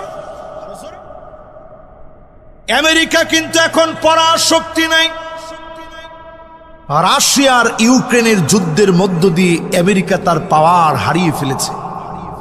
পৃথিবীর পরাশক্তি হিসাবে এখন আমেরিকারে কেউ গণে না। আরো আসতে বলেন, আমার কথাগুলো কি আপনারা বুঝতেছেন? একজন কইছে না হুজুর, এটা আমি বুঝতেছি না, আমার মাথার উপর দিয়ে চলে গেছে, আপনি এটা বেশি কইেন না। আপনারা সবাই কি বুঝতেছেন আমার কথাগুলা? ইউক্রেন আর রাশিয়ার যুদ্ধের মধ্য দিয়ে আমেরিকা তার পরাশক্তির বিশাল সাম্রাজ্য আর শক্তিধর ক্ষমতা হারিয়ে ফেলেছে। নতুন করে ডোনাল্ড ট্রাম্প এসে যে গেমটা খেলবে, আমি অন্য দেশে কি হচ্ছে এটার খবর রাখার দরকার নেই। আমি সাদা আর কালোর মধ্যে সাদা লোকরা আমার দেশে যারা আছে, এই শ্বেতাঙ্গের পক্ষে আমি তারা ভালো থাকবে এটা নিশ্চিত করতে চাই। বাংলাদেশে কি হচ্ছে এটা আমার দরকার নেই। এই সুযোগে আমাদের পার্শ্ববর্তী বন্ধু রাষ্ট্র নানাভাবে আমাদেরকে বিভিন্ন প্রেশারাইজড করবে। আজকে থেকে আমি পরিষ্কার বলি, যদি কাজ না করেন, ঐক্যবদ্ধ হওয়ার চেষ্টা না করেন, সব এক হয়ে যাবে, এটা কোনোদিন সম্ভব নয়। কিন্তু দেশ বাঁচাতে যদি অন্তত চেষ্টা না করেন, সামনের দিন ভয়াবহ হবে, ঠিক কিনা বলেন? এবার একটু হিসাব করেন উম্মতের অবস্থা কি। আল্লাহর নবীর উম্মত এখন এমন ভাবে চিন্তা করে, নেতার পিছনে গিয়ে স্লোগান দেয়, নেতা তোমার ভয় নাই, রাজপথ ছাড়ি না। দেখ দেখি স্লোগানটা, এসব স্লোগান দিবে না। নেতা তোমার ভয় নাই, এই স্লোগান যে নেতা দেয়, কবে নেতা তোর দরকার নাই, তোর লগে আমি নেই, ঠিক কিনা বলেন? আজকে থেকে নিয়ত করেন নেতার জন্য নয়, দেশের জন্য কাজ করবেন, ইসলামের জন্য কাজ করবেন। আল্লাহ রাব্বুল আলামিন এই উম্মতকে শুধরানোর জন্য 8টা বিষয় দান করে দিয়েছেন। জোরে বলেন কয়টা? আরো জোরে, জোর হলো না। وَأَنِحْكُمْ بَيْنَهُمْ بِمَا أَنزَلَ اللَّهُ। আল্লাহ বলেন গোলাম শোনো, বিচার করা লাগবে কোরআন দিয়ে। উচ্চ আওয়াজে বলেন বিচার করা লাগবে কি দিয়ে? কার কথা? 53 বছর তো চলে গেছে বাংলাদেশের। এই 53 বছরে সব পেয়েছি, কোরআন দিয়ে দেশ চলুক এরকম একটা আইনও কি আমরা পেয়েছি? তাইলে এই কথা কি আমরা বলতে পারি সব দেখা শেষ, সামনে হবে আল কোরআনের বাংলাদেশ? আওয়াজ করে বলেন, এই কথা কি আমরা বলতে পারি? 2 নম্বরে আল্লাহ পাক বলেন, ওয়ালা তাত্তাবি আহওয়াহুম, মন গড়া কোনো বিচার চলবে না। আমার দেশে তাকা দেখেন, সব জায়গায় শুধু মন গড়া বিচার চলতেছে, ঠিক কিনা বলেন? এই যে আমাদের প্রিয় আল্লামা, উনাকে সাজানো হলো রাজাকার। আরো আস্তে কন, জোরে কন, কি সাজানো হলো? এ রাজাকার রাজাকার বলতে বলতে জিহ্বা বড় হয়ে গেছে। জিহ্বা বড় হতে হতে ছাত্ররা একটা যৌক্তিক দাবি জানিয়েছে, এই দাবি তারা মানতে পারে নাই। রাজাকার বলে গোটা জাতিকে রাজাকার বলে গালি দিতেও দেরি করে নাই, ঠিক কিনা বল? আমার মনে হয় 5ই আগস্ট কিচ্ছুই হতো না যদি এই রাজাকার শব্দটা বলা না হতো। আল্লাহ পাক বুঝায় দিলেন, মন গড়া বিচার চলবে না। আল্লাহ নবীর মক্কা বিজয়ের পরে এই কোরআনের শাসন যখন শুরু হয়েছে, বনি মাখজুমিয়া গোত্রের একজন নারী তুয়াইমিয়া নামে ওই নারী চুরি করে ফেলেছে, হাতে নাতে ধরা পড়ে গেছে। সম্ভ্রান্ত নারী, বিচার হবে, নবীজি বিচার করবে, সবার সামনে বিচার হবে। সাহাবায়ে কেরাম চিন্তিত হয়ে গেছে, এরকম সম্ভ্রান্ত নারী, টাকাওয়ালা পয়সাওয়ালা একটা নারী এমনি স্বভাব দোষে চুরি করছে, ধরা পড়ে গেছে, হাত কেটে দিলে কি না কি হয়। যখন এই চিন্তা করছে, সবাই মিলে ভাবছে যে কোনোভাবে যদি শাস্তিটা একটু কমায় দেওয়া যায়, দণ্ডবিধি একটু কমায় দেওয়া যায় কিনা। যেই ভাবা সেই কাজ।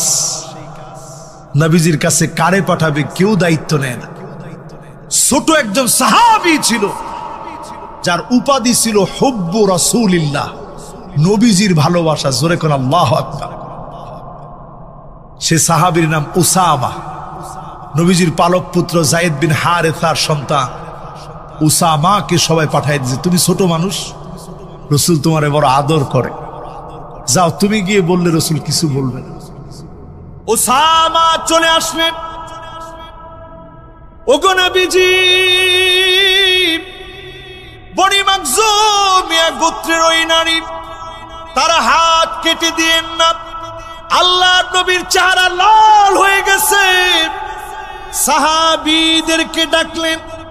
আল্লাহ নবী বিশ্ব নবী বললেন, লাউ ফাতেমা বিনতে মুহাম্মদ লা সারাকাত লা কাতাতু ইয়াদাহা, আমার মেয়ে ফাতেমাও যদি চুরি করত, এক কোপে তার হাত আমি নবী কেটে ফেলে দিতাম। জোরে বলেন আল্লাহু আকবার।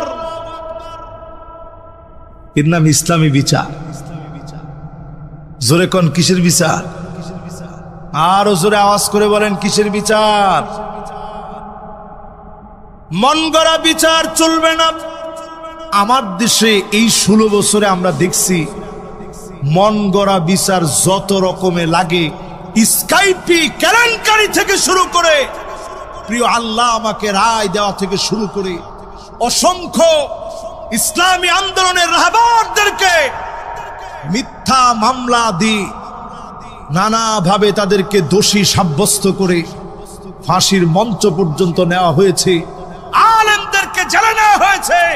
পুরা নীল নকশাগুলো দেখলে বোঝা যায় পুরোটাই মিথ্যা বানোয়াট দিয়ে ভরা, ঠিক কিনা বলে? এটার ফলাফল কি? বিচারপতি মানিক্কা কলা পাতার মধ্যে গিয়েও শুয়া শান্তি পায় না, ঠিক কিনা বলে? কলাপাতি গরুরে দেখবেন মানুষ যখন গলার ভিতরে দড়ি লাগায় টানে, একটু দয়া করে টানে যে গরুটা যদি কষ্ট পায় আল্লাহ বেজার হোক। কিন্তু বিচারপতি মানিক্কার মতো একজন মানুষ, তারে যখন গামছা দিয়া এরকম গলার মধ্যে লাগায় টানতেছে, জিজ্ঞাসা করে এই তুই মানিক্কা না? কহ আমি মানিক্কা, ঠিক কিনা বলে? আল্লাহ তাআলা প্রমাণ করে দিলেন, মন গড়া বিচার যারা করবে দুনিয়া আখিরাতে যিনি তাদেরকে অপমানিত, অপদস্থ, লাঞ্ছিত বানায় দিবেন তিনি কে? আপনারা মনে করছেন হুজুরে মনে হয় মন গড়া বলতেছে। সূরা মায়েদা খুলেন, 49 নম্বর আয়াতটা খুলেন। হাফেজে কোরআন যারা আছেন তাদের মুখস্থ আছে নিশ্চয়ই, তাহলে বোঝা যায় এই কথা বলছেন কে? 3 নম্বরে আল্লাহ রাব্বুল আলামিন বলেন, ওয়াহযারুহুম আন ইফতিনুকা আন বা'দি মা আনজালাল্লাহু ইলাইক। নবী সতর্ক থাকা লাগবে, কাফেররা যেন কিছু ঢুকায় দিতে না পারে, দারউইনের কোন তথ্য ঢুকায় দিতে যেন না পারে। কার্ল মার্কসের মতবাদ, লেনিনের মতবাদ, মাও সেতুংয়ের মতবাদ, লালনবাদ, খ্রিস্টান মিশনারিদের অপতৎপরতা বাংলার জমিনে ঢুকতে দেওয়া হবে না, ঠিক কিনা বলেন? কার কথা? আওয়াজ করে বলেন কার কথা? আল্লাহ পাক বলছেন নবী সতর্ক থাকা লাগবে। 4 নম্বরে আল্লাহ রাব্বুল আলামিন বলেন, ফাইন তাওয়াল্লাউ ফাআলাম আন্নামা ইউরিদুল্লাহু আন ইউসিবাহুম বিবা'দি যুনুবিহিম। এত কিছুর পরেও যদি ঘাড় ঘোরায় নেয়, কি ঘুরায় নেয়? এটাকে আপনাদের এই সিংহা এলাকার ভাষায় বলে ঘাট তেরামি। জোরে কোন কি তেরামি? নাকি অন্য কিছু বলেন? আল্লাহ ও তেরামো বলেন নাকি? ঘাট তেড়া, এরকম ঘাট তেড়া যদি কেউ থাকে, ফাইন তাওয়াল্লাউ, আল্লাহ বলেন এর পরেও যদি কেউ মুখ ফিরায় নেয়, ঘাট তেরামি করে, ফালাম, নবী জেনে রাখেন অচিরেই আমি আল্লাহ শাস্তি দিব।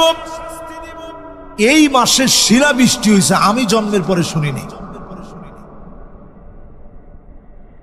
কালকে আমার নরসিংদীতে শিলাবৃষ্টি হয়েছে, কুমিল্লাতে শিলাবৃষ্টি হয়েছে, বিভিন্ন অঞ্চলে শিলাবৃষ্টি হচ্ছে এই সিজনে। সৌদি আরবের ভিতরে বন্যা হচ্ছে,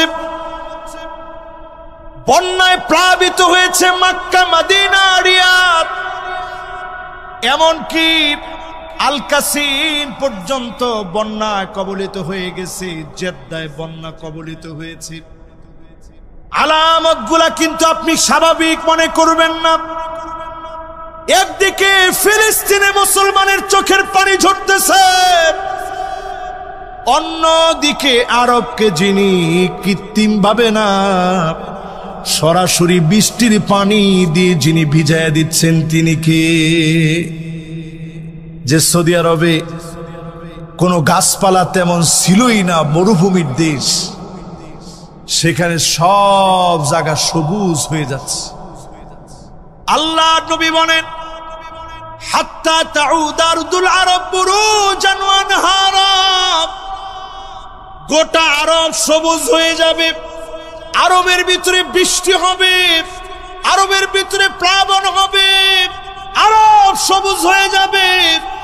আলামত যখন মিলায় দেখি, আমার কাছে মনে হয় পুরাপুরি আলামত গুলা মিলে যাচ্ছে, ঠিক কিনা বলে? আরো কয়েকটা কি বলবো? আপনাদের মনে কষ্ট হয়ে যাচ্ছে? আপনারা আছেন ইনশাআল্লাহ? কষ্ট হবে না তো ইনশাআল্লাহ?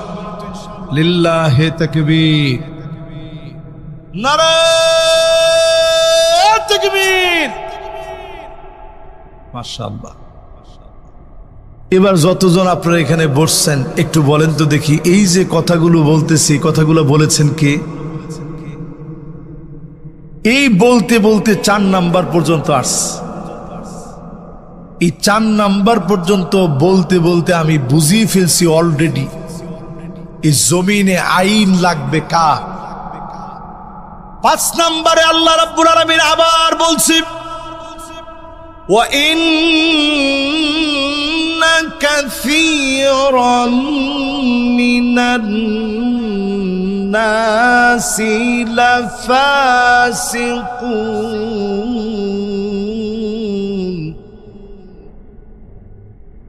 অধিকাংশ লোকেরা ফাসিক হবে, যারা কোরআনের বিরুদ্ধে দাঁড়াবে, এই কোরআনকে যারা পছন্দ করবে না, কোরআনের আইন যারা চাবে না, আমার ফতোয়া না, মালিক ফতোয়া দিয়ে বলেন শুধুমাত্র ফাসিকরাই কোরআনের বিরোধিতা করবে, ঠিক কিনা বলে?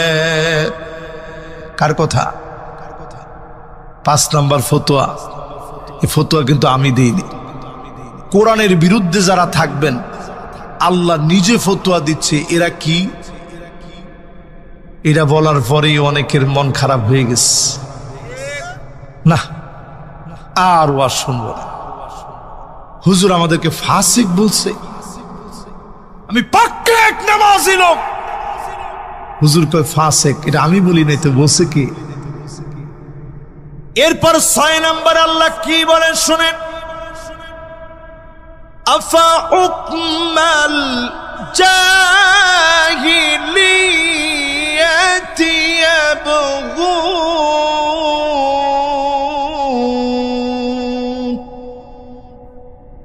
কার কথা?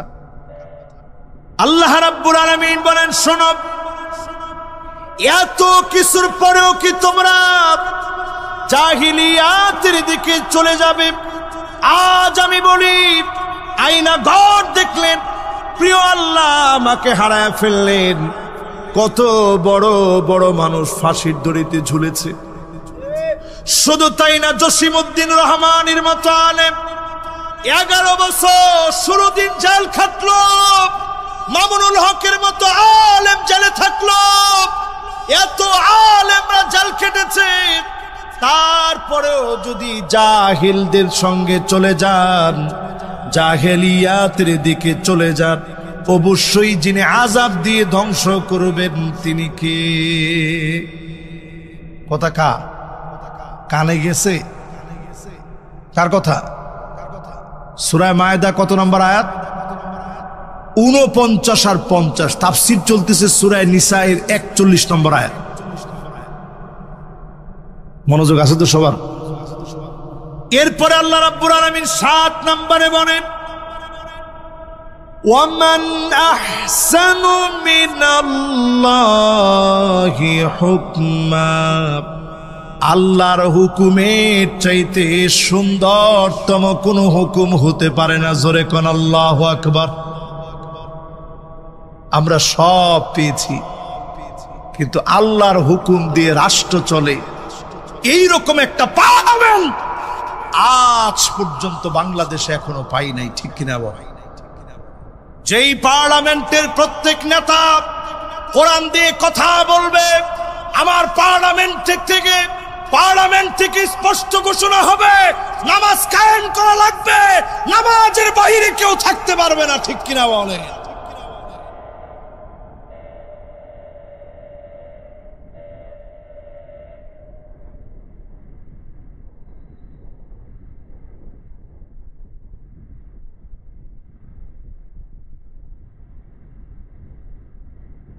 আপনি এই মাহফিলের আজকের দৃশ্য প্রমাণ করছে।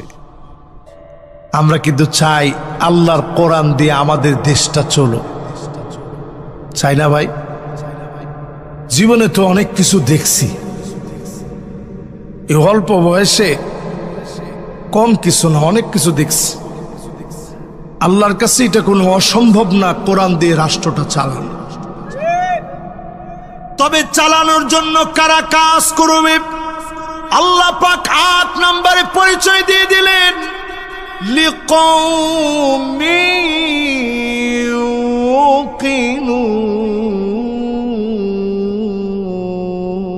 ইউকিনুন,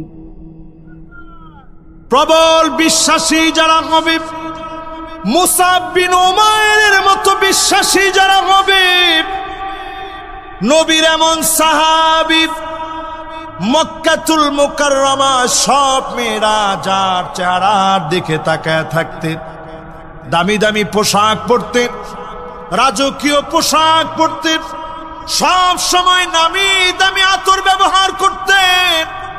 রাস্তা দিয়ে হেঁটে গেলে বোঝা যেত মুসাব বিন উমাইর এই রাস্তা দিয়ে গিয়েছে।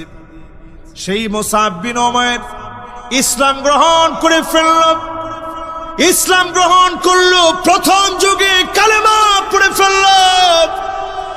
মুসাব বিন উমাইর যখন কালেমা পড়েছে, একদিন দুদিন 3 দিন করতে করতে মা জেনে ফেলেছে মুসাব কালেমা পড়েছে, ঘর থেকে বের করে দিল।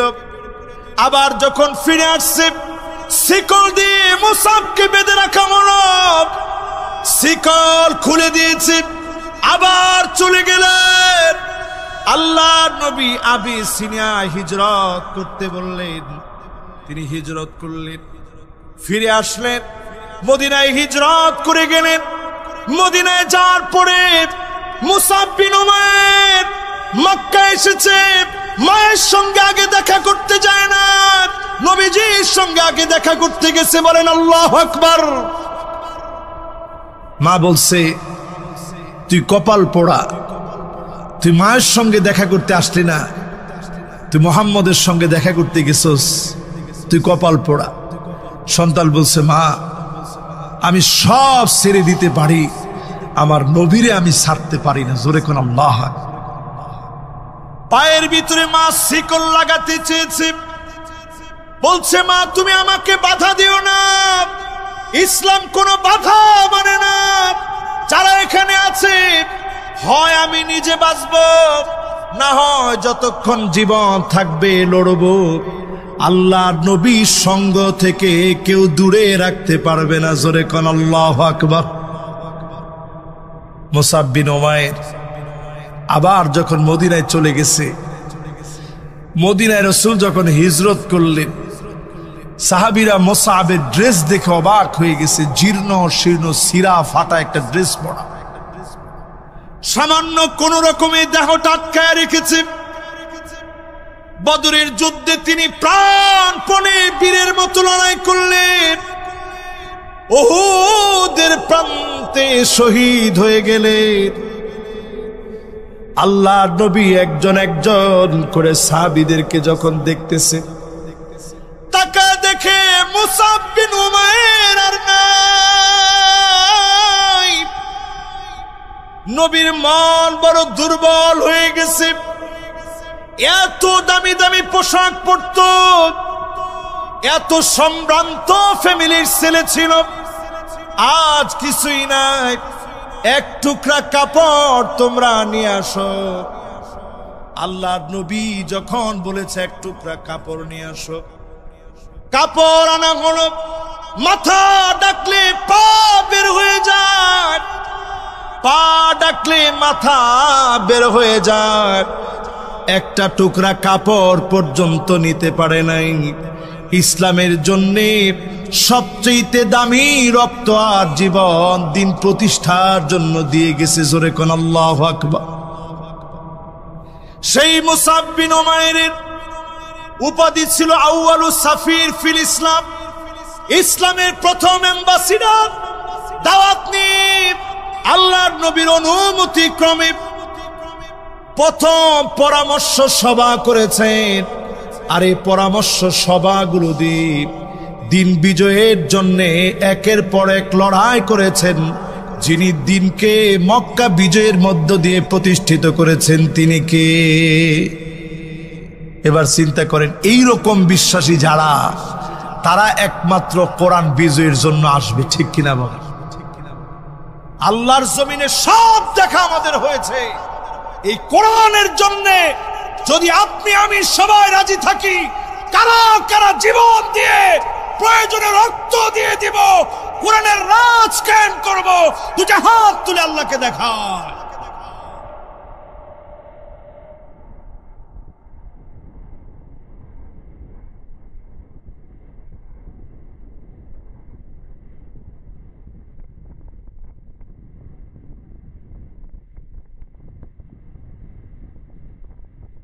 মাশাআল্লাহ, এই কোরআনের পক্ষে কি আমি আপনি থাকতে চাই?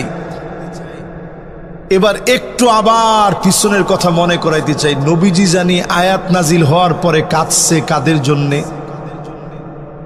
মাশাআল্লাহ, সবার মনোযোগ আছে? পিছনের দিকে তাকায় দেখেন, মনোযোগ আছে? আলহামদুলিল্লাহ, জোরে কর আল্লাহু আকবার। এই আর অল্প কয়েকটা মিনিট একটু আমার দিকে তাকায় থাকেন। নবীজি কাঁদছেন কাদের জন্যে? সিজদার ভিতরে আম্মা জান কানটারে নিয়ে লাগায়া শুনে নবীজি কাঁদে, কাদের কথা বলে? ইবনে মাসউদকে নবীজি তেলাওয়াত করতে বলছে, তেলাওয়াত শুনে কাঁদছে কাদের জন্যে? ভাই বলে নবীজি ডাকছেন কাদেরকে? যেই নবীজি এত আদর করে ডাকলেন, মোহাব্বত করে আমার আপনার জন্য অপেক্ষায় থাকবেন।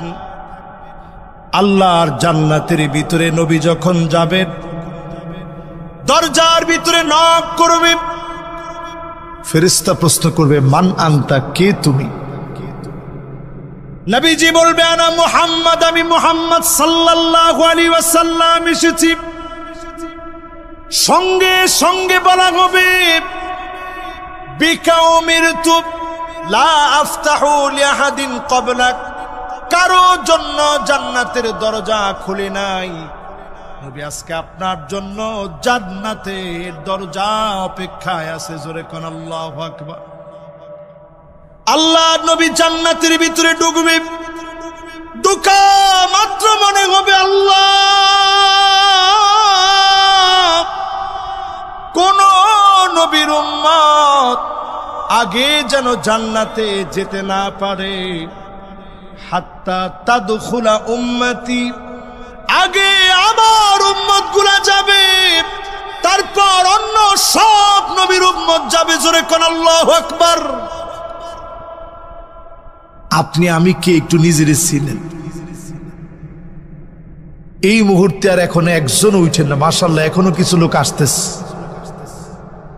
দুইজন ইয়ং জেনারেশন, মাশাআল্লাহ, এই তো বসে গেছে। লিল্লাহে তাকবীর, জোরে লিল্লাহে তাকবীর।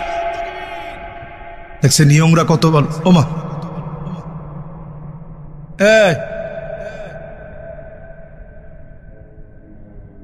মাশাআল্লাহ, এই উনি বসে গেছে। আলহামদুলিল্লাহ কন। আমি কিন্তু ওনারে কিচ্ছু কই নাই, এমনি বসে গেছে। এবার শেষ কথাগুলা বাড়ি পর্যন্ত নিয়ে যেতে হবে। শেষ কথাগুলা বাড়িতে নেওয়ার জন্য একটু দিল থেকে শোনা লাগবে। শুনতে রাজি আছেন তো ইনশাল্লাহ? জান্নাতে নবী গিয়ে কার খবর নিবে? আমাদের খবর নিবে। আল্লাহ আমার উম্মত গুলা কই।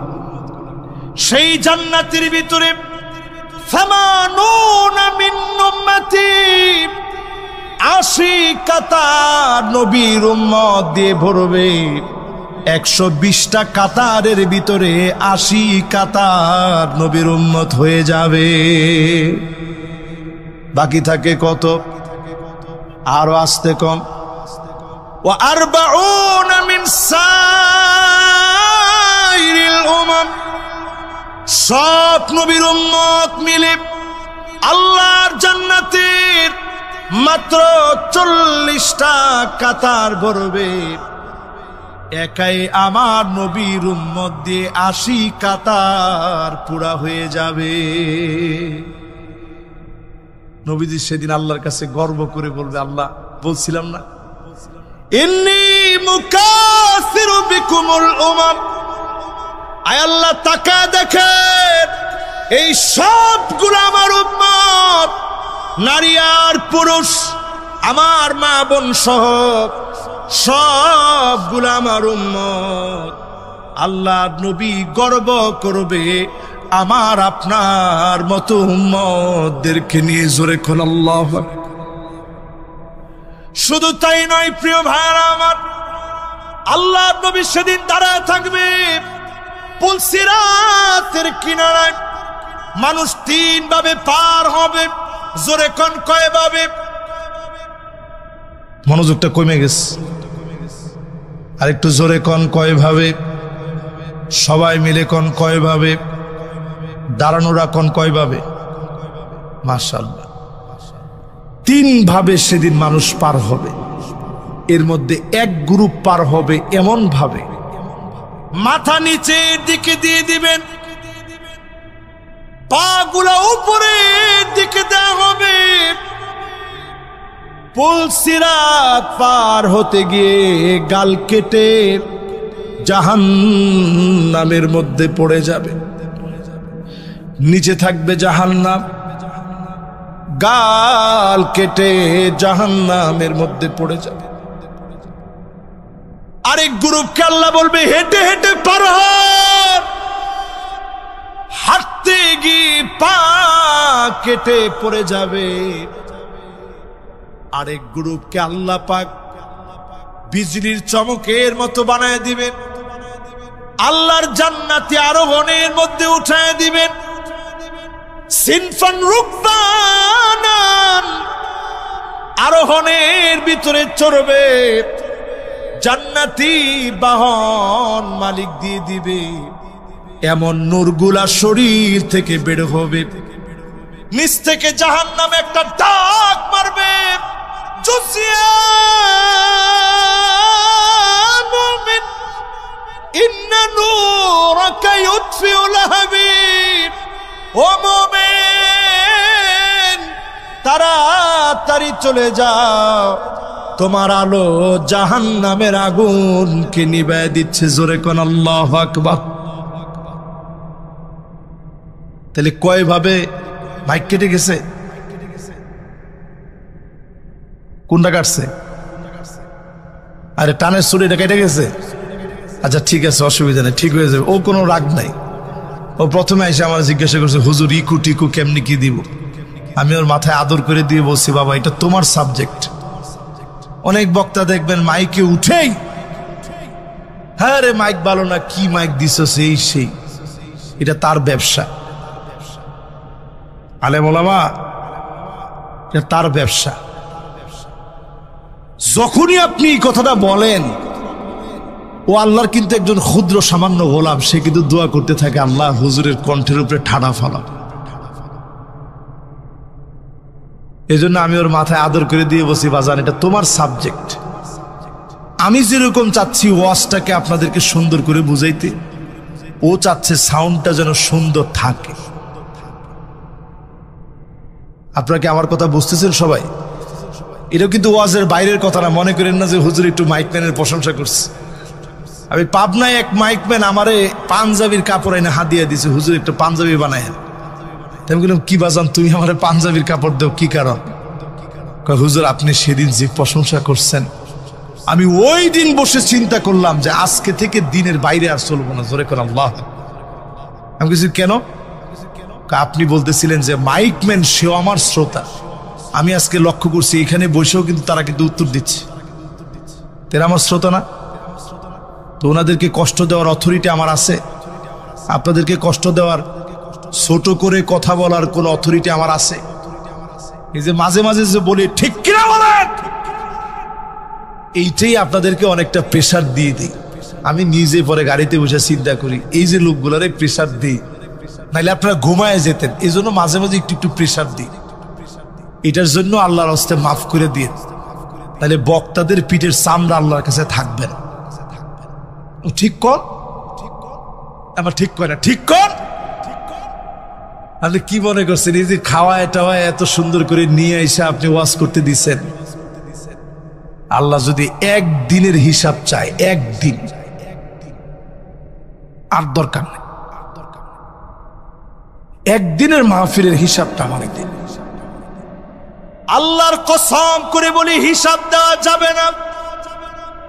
মান্নু কি সাহালাক, যাকে আল্লাহ বলবেন পর জবাব দে, ওই লোকটার ধ্বংস হওয়া ছাড়া কোনো উপায় নাই। আল্লাহর কাছে বলি আল্লাহ আপনি আমাদেরকে মাফ করে এই জমিনে দিনকে কায়েম করে দিয়েন, পড়ে না আমি। এবার বলেন তো মানুষ পুলসিরাতে পার হবে কয়ভাবে? সুবহানাল্লাহ। আপনাদের মনোযোগের কারণে মনে চাচ্ছে আরেকটু ওয়াজ করি, 10 মিনিট কষ্ট হবে না তো?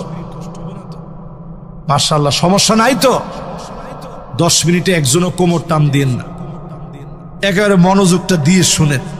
রসুল পয়সা ও মাগুরা থেকে লোকজন আসছে, তারা যাবে না? দেখছেন? আচ্ছা, যারা কইছেন সারা রাত শুনবেন, একটু ওয়াদা দেন নামাজটা পড়বেন। জোরে কন ইনশাআল্লাহ।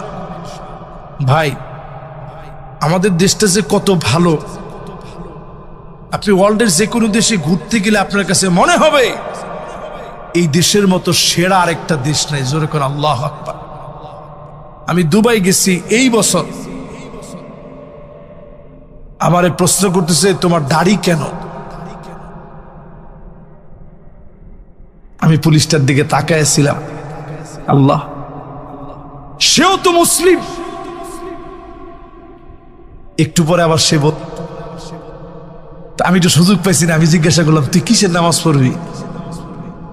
পরে কয় সলাতুল মাগরিব, মাগরিবের নামাজ। মাগরিবের নামাজ পড়ে আসছে, আইসা আবার আমার সাথে মস্কারি করতেছে, আমার বলতেছে লিহিয়া কাবির লুসুস কাবির, যেটা বড় দাড়ি এটা বড় খারাপ। জোরে কর নাউজুবিল্লাহ। এরপরে সে বলতেছে লিহিয়া শুয়াইয়া লুসুস শুয়াইয়া, যেটার একটু একটু দাঁড়িয়ে একটু একটু খারাপ। জোরে কর নাউজুবিল্লাহ। এরপরে সে বলতেছে লিহিয়া মাফি, যার কোনো দাড়ি নাই, রজুল মিয়া মিয়া, ওইসে 100-100। আমি চিন্তা করলাম আল্লাহ, এই তুলনায় আমাদের দেশের জালেমরাও 100 গুণ ভালো।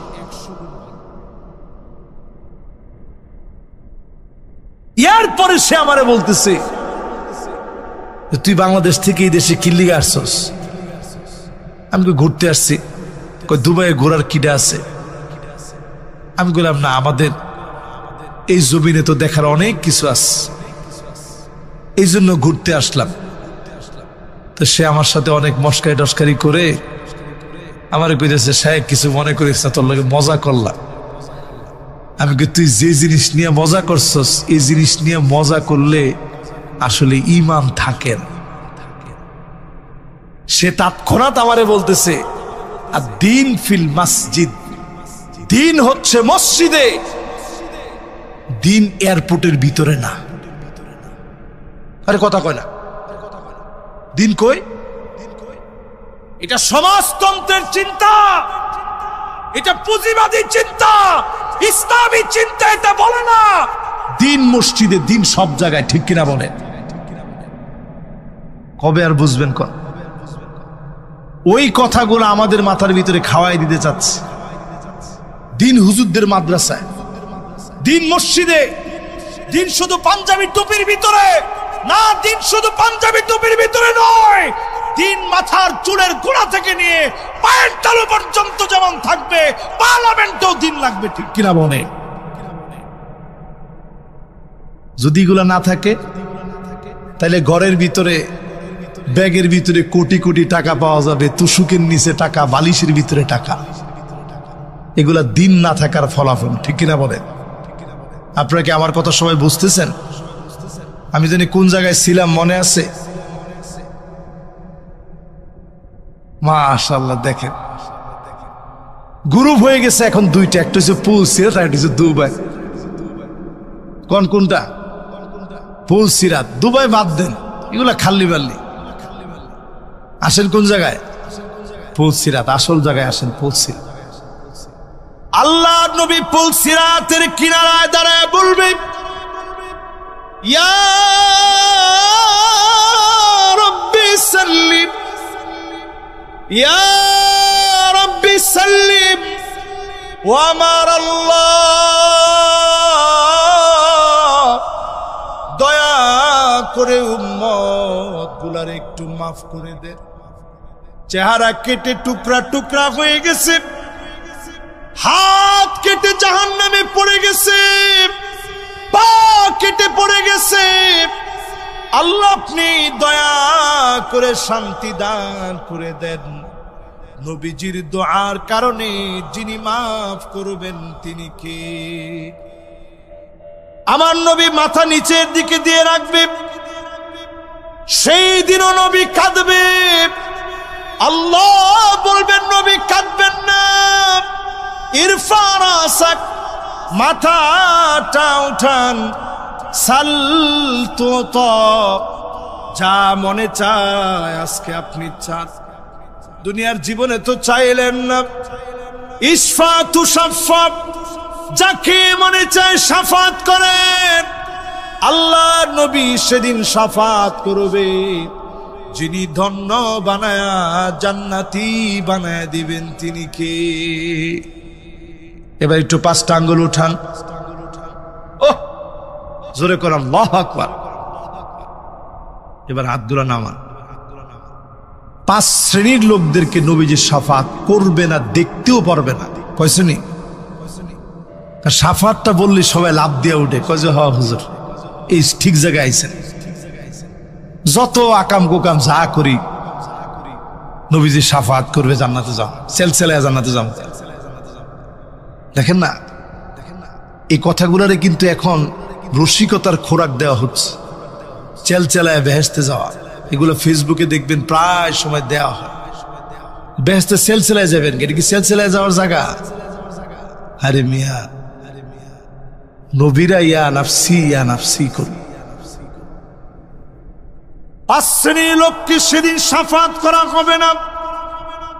1 নম্বরে জালেম, যত জালেমরা রাতে মানুষকে ঘুমাইতে দেয় নাই, ওই জালেমদেরকে যিনি সাথ দিবেন না তিনি কে? এরকম জালেম কে আছে? দেশ চলছে মদিনা সনদ দিয়ে, কিসের জালেম? এরকম জালেম আছে? আপনি নিজে ওই জালেম হয়েন না, আপনি নিজে সব হারায়েন না। দুনিয়াটা খুবই অল্প সময়ের। কান্নাহুম ইয়াওমা ইয়ারাউনাহা লাম ইয়ালবাসু ইল্লা আশিয়াতান আও দুহাহা। সকাল সন্ধ্যার ভিতরে ফুরায় যাবে, 60-70 বছর হারায় যাবে একটা সকাল সন্ধ্যা পার হতে আখিরাতের। আর যারা মুমিন হবে, সিংহায় ফুক পেয়ে ঘুম থেকে তাড়াহুড়া করে উঠবে, জোরে করে আল্লাহু আকবার। এর আগ পর্যন্ত এক ঘুম জাগায়ও না, তারা ঘুমাচ্ছে, জোরে করে আল্লাহু আকবার। তুমি একটু চিন্তা করেন, জালেমদের সেখানে কোনো ছাড় নেই। দুই নম্বরে নবীজি শাফাত করবে না কুল্লু খালিদ মারিদ, যেই সমস্ত ব্যক্তিরা নির্দোষ নিরপরাধ ব্যক্তিকে অপরাধী সাজায়া মামলা হামলা করেছে, এমন ব্যক্তিদেরকে যিনি শাফাত করবে না তিনি আমার আপনার নবী, ঠিক কিনা বলে? এরকম লোককে আছে? লোক গেছে কবরে, তার নাম মামলা 27টা, বাকি আছে 3টা 30টা পূর্ণ হবে অচিরে। উনি আছে কোথায়? এইরকম যারা মিথ্যা মামলা দিয়েছে, এখানে আলেম ওলামা আছে, জিজ্ঞাসা করে নিয়ে। এই রকম ব্যক্তিদেরকে নবীজি শাফাত করবে। তারা আবার কিন্তু বুজুর্গ, 70-80 রাকাত নামাজও পড়ে। কয় রাকাত? না না, এমনি নামাজ না তো, তাহাজ্জুদ। বিশাল বুজুর্গ মানুষ। পরে একটা ভিডিও ভাইরাল হয়েছে, দেখা গেছে বৈশা 70-80 রাকাত ফরজ বেটা। মাসনা মাসনা মাসনা মাসনা, রসুল কয় 2 2 2 2। তাহলে 2 2 কত হইলো? 8 2 কত হইলো? 8 2 কত হইলো? হ্যাঁ, কইতে চাইছিল মনে হয় 8-10 রাকাত পড়ি, পরে এটা হয়ে গেছে 70-80 রাকাত। এই রকম যারা মানুষকে প্রতারিত করেছে, যারা মানুষকে মিথ্যাভাবে মামলা হামলা দেয়, নবীজি তাদেরকে শাফাত করবে। 3 নম্বরে আল্লাহ নবী বিশ্ব নবী বলেন, মনোযোগ আছে, সাহিবুল বিদাত, বেদাতি যারা, বিদাত করবে যারা, এমন বেদাতিদেরকে নবীজি শাফাত করবে না। এমন বেদাতি বাংলাদেশে এখন আছে না? না, যত বেদাতি দরবার গুলো আছে, আপনার বেদাতি দরবার দেখলেই বুঝবেন, যে দরবারে আল্লাহর প্রশংসা বাদ দিয়ে পীরের প্রশংসা হয়, ওই দরবার গুলা বেদাতি দরবার, ঠিক কিনা বলেন? পীরের কিসের প্রশংসা? পীর সাধারণ মানুষ। পীর কি? জোরে কোন, পীর কি? যেই দরবারে পীরের প্রশংসায় কথা বলা হয়, গুণ কীর্তন করা হয়, পীর আপনি আমার প্রণাম নিন, পীর আপনি আমার কদম বুঝি নেন, যেই দরবারে যত বেশি এই রকম সম্মান দেখানো হয়, ওই দরবার তত বেশি বেদাতে ভরপুর, ঠিক কিনা বলেন? 4 নম্বরে যতজন বসলেন, আল্লাহ নবীর উম্মতেরা মুশরিক যারা শিরিক করে প্রতিনিয়ত, নবীজি তাদেরকে শাফাত করবে না। এমন মুশরিকের সংখ্যা এখন বাংলাদেশে কম না বেশি? দেখবেন প্রায় সময় আমরা বলি, এখন কিন্তু কেউ লড়া দিয়ে নেই যে আমরা শেষ। গুরুত্বপূর্ণ এই পয়েন্টগুলো আপনাদের শুনে যাওয়া দরকার। আমাদের দেখবেন বিদায় নেওয়ার সময় একজন একজনকে বলি, ভাই ভালো থাকেন, আর প্রেমিক প্রেমিকা একজন আরেকজনকে কয়, ভালো থাইকো ভালো রাইখো। এটা একটা শিরকি কথা। জোরে কোন, কি কথা? এখন থেকে আপনারা বলবেন, ভাই ভালো আল্লাহ যেন আপনাকে রাখে। ভালো কে রাখবে? জোরে কোন, কে? 5 নম্বরে মাইয়ুকাযযিবু বিশ-শাফাআত, যেই লোক শাফাত অস্বীকার করবে, এমন লোকগুলা আল্লাহ নবী শাফাত পাবে না। আপনি যদি নবীর শাফাত কামনা করেন, আজকে নিয়ত করেন, আপনার ছেলেদেরকে অন্তত তাদের হক বাস্তবায়ন করবে। ছেলেরা আপনার কাছে 3টা হক পাওনা। জোরে কয়টা? এটা আমার শেষ কথা। একটা লোক এখন উঠা তো যাবেই না, উঠতে গেলে আস্তে বসাই দিত। কয়টা হক পাওনা? সবাই কোন কয়টা? এই গ্রামে প্রায় 300 জন প্রবাসী আছে, ওনাদের জন্য আমরা দিল থেকে দোয়া করবো ইনশাল্লাহ। বল, তাহলে এবার একটু আপনারা বলেন, আপনার ছেলে আপনার কাছে কয়টা হক পাওনা? হযরত ওমরের কাছে বিচার আসছে। ওমর, আপনি বিচার করেন, আমার ছেলে প্রতিদিন বেয়াদবি করে আমার সাথে। কত বাপের বুক ভেঙে খান খান হয়ে গেছে। টাঙ্গাইলে ওই দিন মাহফিল করতে গেছি, বাপ আইসা বলতেছে, হুজুর এই জায়গায় আমার ছেলেটা হুন্ডা অ্যাক্সিডেন্টে মারা গেছে। তা আমার ভিতরটা একটা মোচড় মেরে উঠছে, কি বলে? লোকটা আমার নিজে বলতেছে, হুজুর বুধবার রাতে ছেলে আমার নিজের হাত নিজে কাটছে ব্লেড দিয়া। রক্তগুলা দেখা হুজুর বাপ আমি, আমার মাথা ঠিক নেই, আমার ছেলে হাত কেটে ফেলাইছে। বাপ তোর কি লাগবে? বলতেছে আমার হুন্ডা লাগবে। বাবারে আমার তো এত তৌফিক নেই, আমি গরিব মানুষ, কোত্থেকে তোরে হুন্ডা কিনে দিব? ছেলে বলতেছে যে আমি এত কিছু বুঝি না, আমার হুন্ডা লাগবে, দিতে হবে। হুজুর বিশ্বাস করেন, পরের দিন অনেক কষ্ট করে টাকা জোগায় ক্ষেত রেন দি, কষ্ট করে মানুষের কাছে টাকা চায়া চায়া চায়া চায়া কিছু টাকা নিয়ে ঋণ কর্জ করে সুদে টাকা আইনা তারপরে হুজুর ছেলেটার একটা হুন্ডা কিনে দিস। মনের ভিতরে দুঃখ যে ছেলে বুঝলি না।